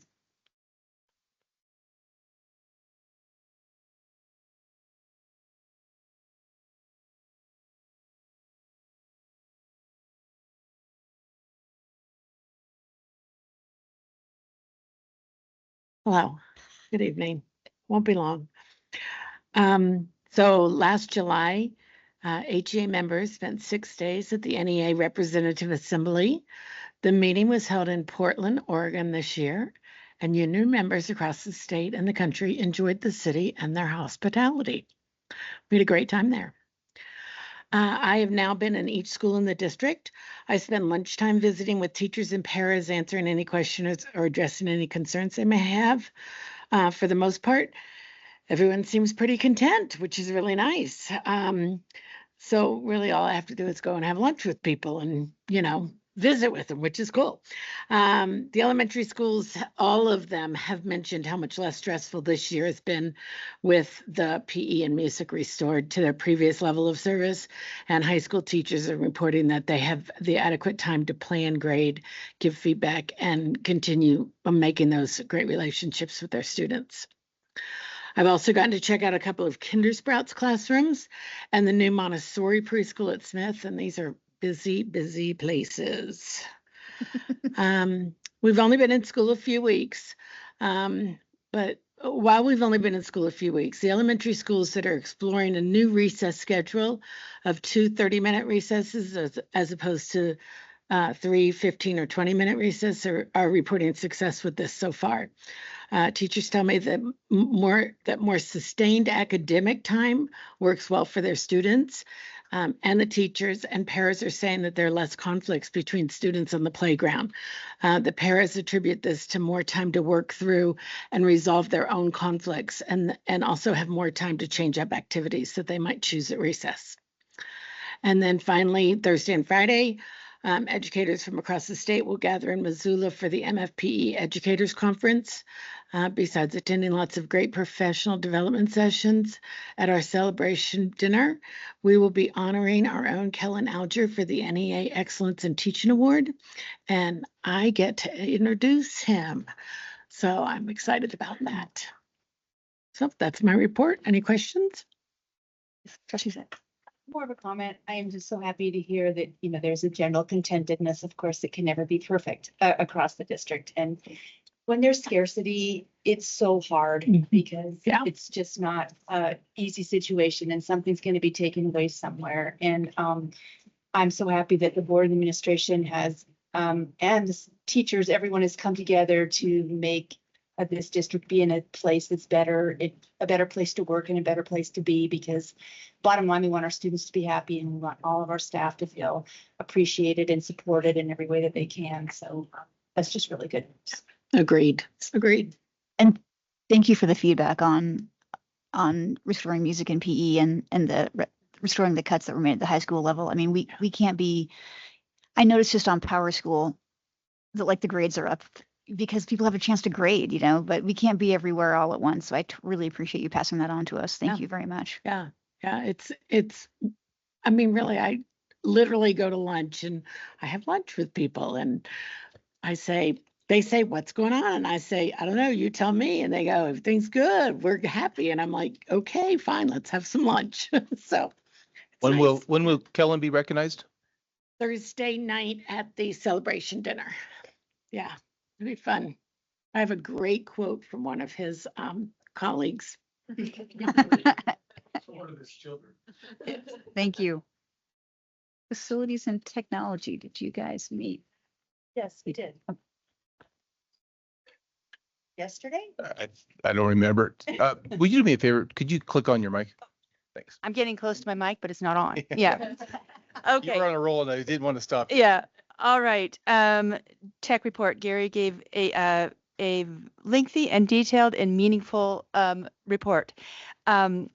First of all, I started with there was a planned outage from Northwestern Energy in the central school area, and the batteries that were installed when the new school was built didn't quite make it through the outage. So there was some problems with phones and things like that, but that's been rectified. The outages have worked together with the school district, and those will be shorter and more on target so that we won't have that trouble in the future. He also shared just the work that they do to get reporting done at OPI is extremely large, and some of the systems at OPI are not, everything's not compatible, and it takes a tremendous amount of time. One of the particular challenges was most of the data is taken in by school, and now that we have charter schools where kids can take like 2 classes at Mount Ascension and the rest of their classes at one of the high schools, it's made it particularly challenging. But they did say that the OPI staff is really helpful, and they're working through that, but hopefully they'll get a more long-term and meaningful solution to some of that work that just sucks up a lot of time. Completing the soft grade upgrades, and have completed nearly 1,000 work orders since the beginning of the school year, which is pretty incredible. They also have a new tech welcoming Emmett Pearson. Is that right? Well, I just wrote that down completely wrong. Say that again. Okay. All right. Also, there was some more talk about the cost of technology, and those of you on the budget committee already know this, but our tech draws about $2 million per year out of the general fund. And that's something that hopefully this school interim committee will be addressing when they look at the budget, because across the state, I got this data from the Montana School Board data, but more and more schools are having trouble passing those tech levies where they used to pass more. And at the same time, the tech is just naturally increasing. The safety and security goes in there. We definitely need to keep our schools safe. So part of it feels like it's just computers and printers and things like that, but we've got the wires and the infrastructure and the intercoms and all those safety features as well. So that's something we need to, as a board, kind of keep ahead of and continue to advocate for tech across the state. Oh, here we go. See what else I have here. Talked about on top of that was the 5 to 7 year life of Chromebooks, and how that also is not really included in the tech. So that's something we need to keep up with. Really sounds like a really amazing group of people that run our tech, and very organized to take care of all of our staff and their tech needs as best as they can with the constraints they have in their budget and personnel. So thank you to all the tech people. Thank you. Am I up next again? No, I'm No, not. budget and finance. Where are we at? All right, well, we are, I'm happy to say this year, we're pretty good. The work of the past 3.5 years has really come together in ways maybe I didn't anticipate. I'm going to start off with the bond finance committee. And so we're going to sell bonds. So we have to prepare a package for Moody's. And Moody is looking at, they have criteria, which is in a little packet, but it's how stable are we? And so the fact that we have made difficult decisions to get us not completely in the black, but with the interlocal able to subsidize, is going to save the Helena taxpayer money, because it's going to help with our credit rating. The fact that the entire team has done work on the teamwork environment, on healthy relationships, that shows up that we have a 2-year contract in several areas. That helps with our stability. So all these things that we've done for reasons of their own, they just show that this is a safe place for people to invest money. So that's gonna This is going to save the taxpayer money because it's going to increase our credit rating. So that, I just thought that's just really kind of phenomenal. We've been working on all this stuff and it's all kind of coming together nicely. So there was that. So the bonds are going to be in $5,000 increments. People can buy them. And so there's the elementary is 20, the high schools are 30s, but there's going to be different years. Like you do not have to buy a 30-year bond. They're going to be they're going to have different yields, but there are going to be options for that. And we already mentioned it's going to be published. It's going to be published repeatedly as well. But just if you have any questions, make sure you get with Janelle or DA Davidson because people may ask you questions when you're out and about as a trustee. And in terms of just the budget, it's all pretty good. It's interesting that you talk about tech because there was we had to look up $27,000 which is not much, in the elementary district, and it was labeled under construction, but really it was updates for video cameras.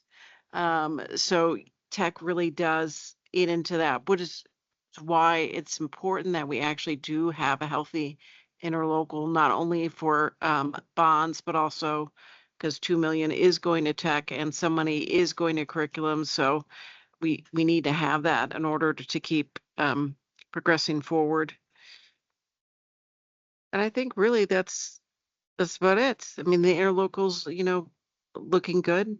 That the work that is done is paying off, and we're not. It's kind of weird. We're not in crisis. I'm not sure how to not be in crisis, but it's definitely a nice feel. So, which is why it's super important that we are continuing to do the work to advocate at the interim, because even though we've gotten ourselves into a pretty good spot, we are still dealing with a lot of issues going forward. And we do know inflation is out there and we're still capped at a maximum of 3%. And it's could very well exceed that this year. So we just need to keep going forward to try and get better funding mechanisms for the schools. Thanks. And if I could piggyback on that, if you're wondering how to get involved, it's a fun, fresh website, mtlovespublicschools.org. Anyone can go there and it explains school funding, the decennial review, how you can get involved, what it means. I think it even defines the word decennial, which is a refreshing change of pace. And yeah, so there you go. You don't have to paw around in the dark looking for ways to change school funding. Chair McKee, could you say that again, the website name? It's mtlovespublicschools.org. There's even a Facebook page. And it is a real humdinger of a Facebook page. Thank you. All right, teaching and learning, where the rubber meets the road. So we've met twice, so I'll talk about one meeting and then Trustee Hathorn can talk about the other meeting.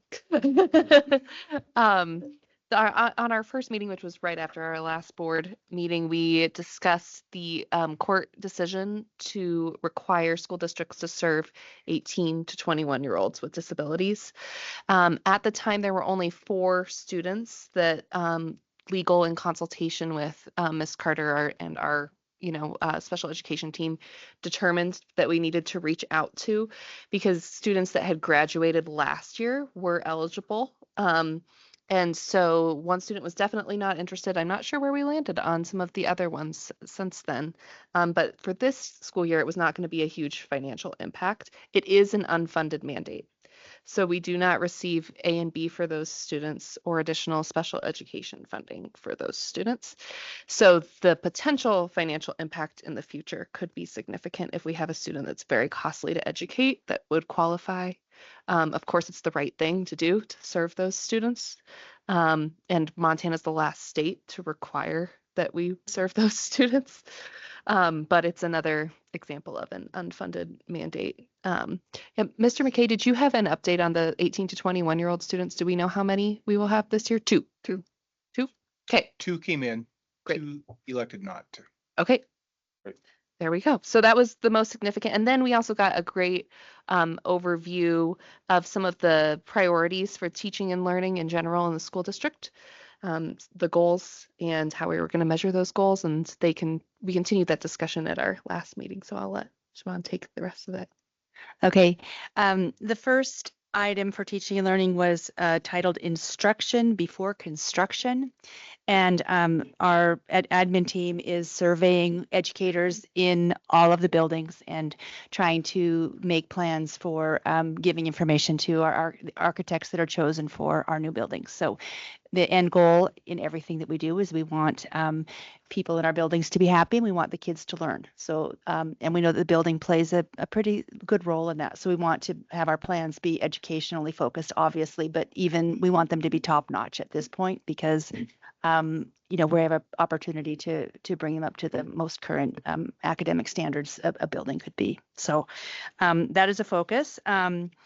Assistant Superintendent for elementary, Justine Alberts, shared an action plan, and she's going around to the elementary schools and talking to school leadership teams and finding, you know, what works in some buildings, what works better in other buildings, what can we do to help one another and bring all of our schools up to the highest level possible and make plans for improvement. There's also a gifted and talented third-party review going on right now. The background on that, our current GT plan was initially started in 1999, so it's fairly old, and we want to get some information on if that's meeting the needs of our community and of our students at this point.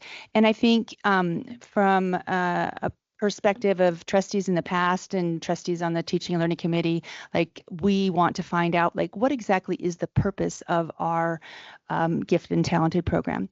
Is it to extend their learning because of course they're really high achieving students, or is it to improve them in the, you know, basic math and reading and literacy skills that we have? So I think that those will be really good information that the administration can share with us as we get results from that study and makes kind of take another look at our gift and talent program and see how it's going. We also had we've had the last two meetings a little deeper dive into the academic data and the goals that the district has for our elementary especially. We are looking at growth. We're really interested in growth and whether students are getting 1 year's growth in 1 year's time.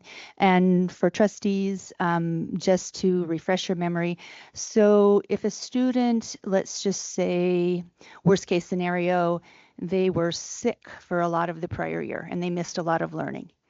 And so they came into, say, fourth grade with a, you know, below benchmark. The growth goal would start from that point. So the year before, it's not that the year before isn't important, but the year before is not part of that growth goal. So assuming that student is healthy, can they make 1 year's growth in 1 year's time? And that's what the growth goal looks at. And there should be, you know, a very, very high percentage of growth, assuming that kids are present and are able to learn. So we're looking at that.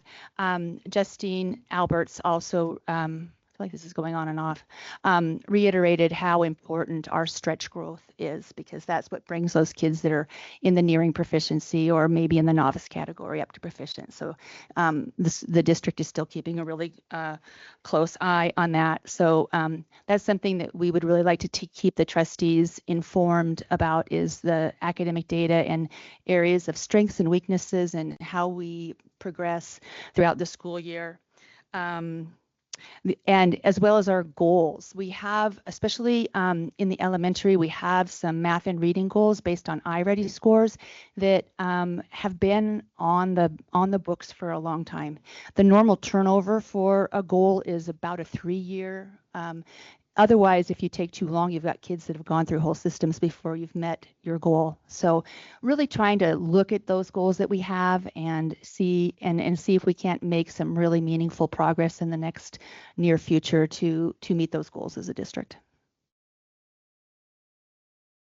Thank you. Any questions for Trustee Hathorn or Trustee Van Butcher? I guess one other thing to add, we did talk about the assessment schedule, and I know there's lots of frustration with masks. That continues to be a frustration. And the district received some guidance of just spend less time on the test. It was a little bit frustrating from OPI. Suggest That was that's the Reader's recommendation, Digest was version of spend less time on it. yeah, but that we shouldn't be spending as much time on it as we are, which is challenging for teachers and students that want to do a good job. So just saying that that's a continued frustration. Did I summarize that okay? Okay.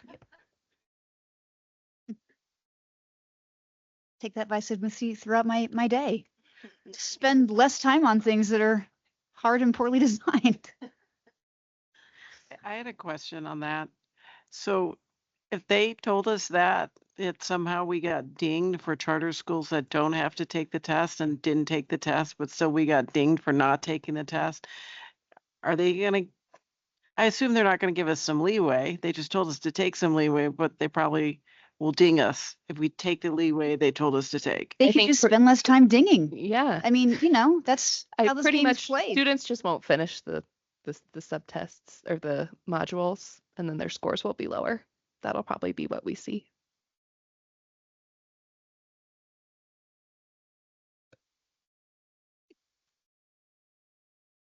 Great update. That's that assessment is continued to be a concern for us. The advice around take a little less time on the math assessment, we agree with. We weren't getting relative data to drive instruction, right? It wasn't helping us. And so to take less time is process. But what it does allow us to do is to focus on what we feel like the benchmarks and assessments that matter to us right now that show growth. And that's with our iReady. And so we're going to spend more time and make that more of a priority. And we prioritized the math assessment because there was such a requirement around that and had ramifications around accreditation. We are not taking that approach this year. We are going to spend more time on our own so that it has more meaning for our families and our staff as we move through it. We do believe that someday the math test, if it still exists, will get better. So we welcome that. We think it's probably a good philosophy to have a through-year assessment, but it's just not quite ready yet. And so we're not going to spend a lot of time in it. We'll spend time in one that's proven that we know that works.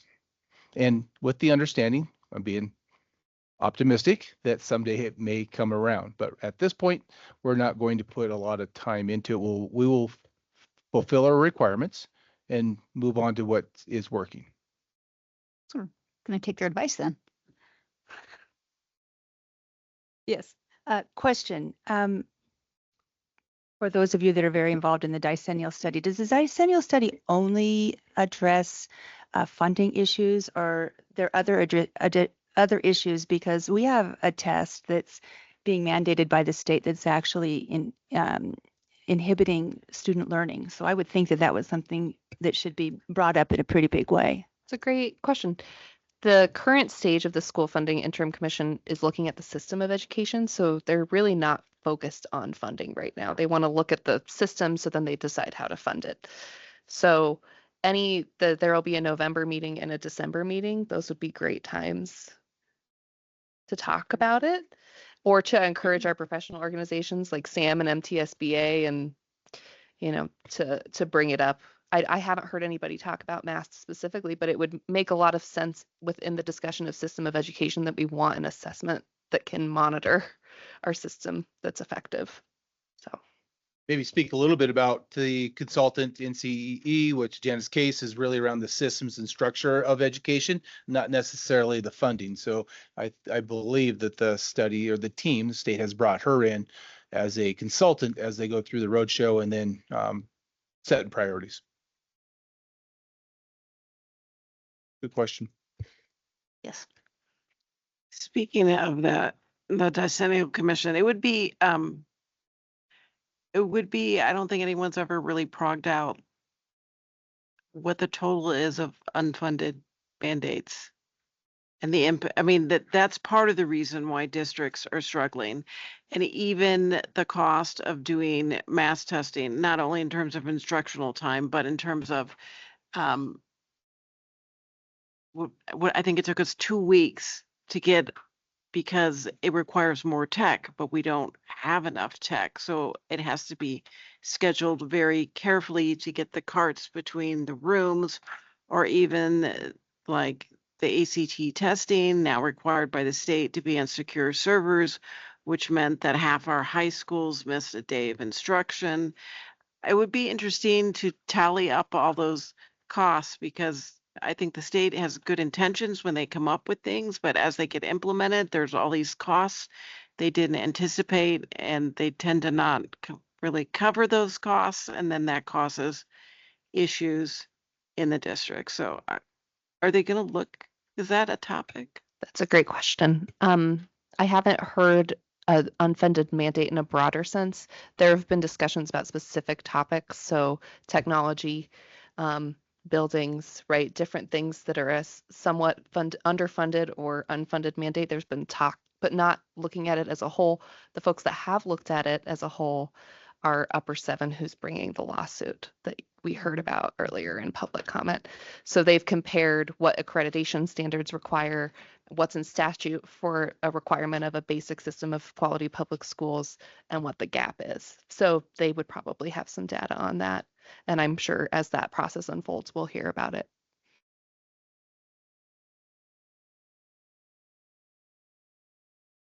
Policy committee.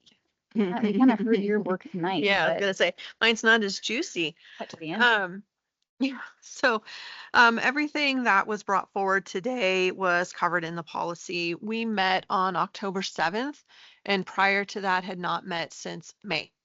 So a couple of the items for action had been tucked away for a few months and then brought back up, and making sure that they were ready to come forward today.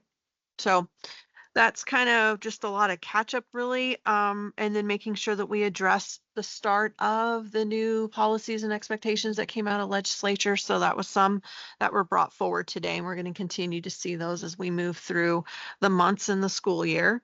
I do believe, though, that we did address policy 3097, which was video surveillance, and trying to get some clarification on what it meant and what teachers and staff were able to, I guess, if you want to say video and record versus not. And one of the key takeaways from that was that we needed to include the audio terminology, because we cannot record audio of students either. So it's more than just the visual piece. But it still doesn't apply to any of the public events. So it was clarified with like sporting events and some of the other things that are considered public and not closed to the school. The surveillance policy doesn't necessarily apply to. So really highly conversational policies that were addressed, as evidenced by our conversations tonight. So we'll see how some of that stuff unwinds. We won't see these things come back through policy, but we're definitely going to hear the context of these policies as we continue through and as they continue to be defined. Thank you. You guys have been busy. Wellness committee. What's that? Oh, I'm sorry. Wow. So the action happened. Kind of might seem like they could overlap. But they don't. They're different committees. But they are two different. So we met September 25th, and the purpose of the meeting was to elect our chair and vice chair and to confirm committee membership. So we elected Ross Gustafson, who's the math teacher at Capital, a math teacher at Capital, not the, to serve for another year as chair. He was our chair last year as well. And Julie McGuire, who is a secretary at Capital, will be the vice chair. And then just to kind of repeat a little bit of what Superintendent Welch said earlier, we had an informal discussion about the Bridge to Health Alliance, and we're waiting to get some revised numbers from them, because they had some inaccurate info when they developed their first presentation of costs and benefits for us, which we were given last month. we mostly can discuss this very compressed timeline that we're looking at for decision making because we need to get these corrected cost and savings estimates from Bridged. And then we also need to meet with Alliant, who is our health plan consultant, to help us further analyze the Bridge proposal. We need to meet with, the committee needs to meet with Bridged representatives for further discussion. And as Rex said, we're supposed to have this a decision made by the end of November, but of course that all has to come before the board as well for information and then a vote. So there's a lot going on and a lot of increasing sort of time and information pressure. That's that report. When do you meet next? Well, 30. it's scheduled for October 30th. Okay. Yes. I foresee us, oh, by the way, there will be 9 board meetings or special board meetings in the next month and a half. So I believe that we'll land on one of those as we move through. So I'm not going to wait for that meeting or change it. I just, at 2:00, we got those numbers. And so we'll, Are they Candace bridge and I or are on a just bridge? working on getting the system rolling again. Good. So I don't want to move that date on the 30th, right? Because I need that for an approval or at least a discussion, but we need another one prior to the 30th so that we can have multiple and then land some sort of a decision on one of those special board meetings. If not, traditionally we want heavy decisions made at a regular board meeting, but we may not have time because of the timing of it. Literally the time of the timing, but we may not be able to land on November and we have to have it before December. So I foresee it in the latter part of November to make a decision at a special board meeting. Just gonna have to. Could sorry, That's okay. could Candace let us know when the next health benefits committee meeting is, even if we're not on it, just in case we want to learn about it before we have to decide? Sure. Thank you. I was just going to add that another factor here, it's important to keep in mind that this committee, the Health Benefits Committee, is comprised of union members. And so that's that's very much their decision making that has to happen at that level first before it comes to us. So and that's a pretty big committee, figuring out how to get us all together. Represented well. Yeah, yes, absolutely. Do you have a question? What's up? You're just queuing up. I'm queuing up. Are we skipping over wellness? That's Do me. we Turn my can't skip over wellness. Oh, you want to do it? Well, I didn't know. I don't know how this baton's going. So Here, why I'll don't give you my do notes it? and you can do it. I'll add whatever. It's kind of Okay, Duet. let's see. I My like first this. time attending this committee meeting. So as we know, Robert Worthy does amazing stuff. So he's doing Taco Tuesdays with local bison. He's using 200 pounds of golden beets and 300 pounds of spaghetti squash for our salad bars. They were reviewing their strategic plan, and it seems like they're hitting the marks. They're in year 3, but year 2, one of the big things was implementing those vending machines in the high schools. And at Capitol High, they're serving 100 meals per day at the vending machine.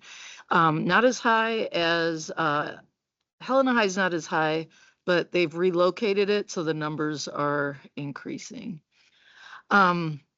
Harvest of the Month, an excellent program that does educate our 4th graders in our 10 schools through exposing them to local produce and having volunteers from Helena High, Capitol High, and Carroll volunteering and doing education on our local foods. One of the big concerns right now is sustainability, and that's what the focus of the year 3 strategy is, because we don't know where the funding's going to come for Harvest of the Month. And then also with the government shutdown right now, we're not quite sure what's happening with it this school year, let alone next school year. So, and another thing, Montana Partnership to End Childhood Hunger is a local nonprofit. Two of their co-directors were part of No Kid Hungry Montana, and they've acquired a $1 million grant through USDA. So I don't know with the shutdown where that's at right now, but they've recruited a couple schools to strengthen a local food hub, and our school district is one of them. So it's pretty awesome. So yeah, that's all I got. And Carrie, did I miss anything or anything you want to add? I don't want to steal any thunder. I thought it was really exciting to hear with the Harvest of the Month. As you mentioned, it's the last year of the USDA grant fund. So they're looking for additional grant projects, but there was talk that maybe Sodexo could purchase the food to continue the local opportunity for students to get that local exposure, and then continue partnershiping with PAL students and Carroll College students who provide that nutrition information to the students at the elementary level, and then looking at having students certified in Serve Safe, which is a food safety program. So that's the only couple piece to add that I had in my notes, and then looking to expand that Charlie Cart, which I had to find out what Charlie Cart was all about. It's a mobile kitchen provided by Helena Food Share, where students do get those mini nutrition lessons from the PAL and Carroll College students. And the recipe is tied with the Harvest of the Month. And so, yeah, Tia was mentioning how the beets were very popular. No one imagined it would be popular, but it was. So yeah, just some really good stuff, and excited to be part of the committee. So thank you. Thanks, you guys. Now we're ready for This is the exciting MTSBA. part. We have not met. However, MCEL is coming up. I'm hoping that folks have signed up. And one thing I wanted to bring to your attention, at 2:10 on Thursdays, on this Thursday, and I don't know exactly which room, but the whole MCEL is down in the Great Northern area. So you'd be able to find it if you went into the hotel, and they would point you in the right direction. There is a meeting inviting trustees to share their views on the direction they would like MTSBA and the state to go. So I think it's called trustee engagement. And so I wanted to invite all of you to that. Cool. 2:10 on Thursday. Thank you. Welcome. Parent council visits. Let's see. I have one. All right. Take it away. Okay. So wait, let's see. Last night I went to the PTO at Jim Darcy, and it included things like a report from Principal Jill Nyman. She talked a bit about conferences. They're happening right now across the district, I think. She just reported that they're shooting this year for 100% engagement. Last year they had 97% engagement in fall and 98% in spring. So that's pretty darn good. She also talked a bit about iReady and Acadian's assessments, how to read the fall reports that are being sent home. And then several teachers presented requests for various items. A couple of examples, a modest monthly budget to provide more substantial snacks for kids who needed them. And funds to purchase extra materials for a staff that was really excited about the new reading curriculum. I guess they want to have even more than were already provided,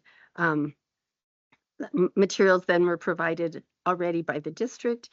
And they were encouraged then to talk to the PTO to see if they could supplement.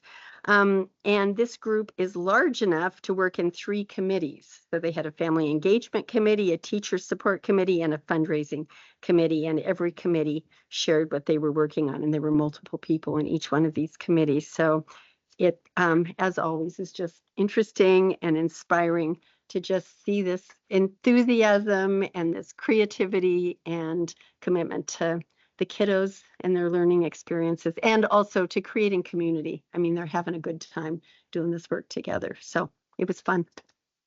Thank you. Yes. Anyone else? I can't remember. I went to the Helena High Parent Council. I can't remember if I've already shared that. It was small but mighty. And it was with Principal Kessler. It was actually, no, it was not shortly after the bond passed, but anyway, you can probably imagine that at Helena High, all eyes were on getting a new school, and there was just a huge amount of excitement. And he talked a little bit about the goals that you had mentioned, Student Rep Gardaby, about how to like move the needle a little bit more on math and reading. And if you drill down into those numbers, like a lot of students are like right at the edge of being proficient. It's like they're one question away. So it's just kind of like, how do you push that just a little bit more? It's actually not as big of a lift as it seems. It's just understanding all the data. So yeah, that was the Helena High Parent Council. Upcoming meetings, or I'm not stepping on anyone's toes. There's another parent council meeting. We've got a special board meeting on the 24th. Don't get too excited. We use the word special very generously. It just means it just means that it's in addition to. I don't think it's going to be any more or less special than this one, but we'll. Well, there's another and another and another. There's a lot of special board. He wasn't kidding. We said there's 14 special board meetings coming up. So there's that. And then Tuesday, October 28th, we've got the work session at Jim Darcy. So we'll get to see that, at least the workspace of that extraordinary parent council, if not them themselves. That's in the Jim Darcy Library.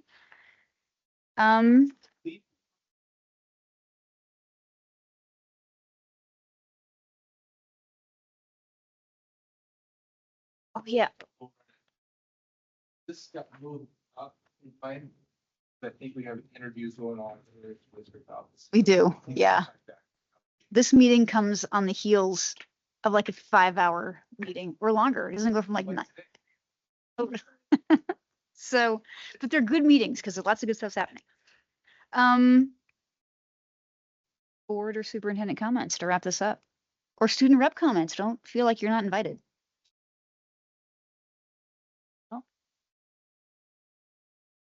All right, I think we're good. And this meeting is adjourned.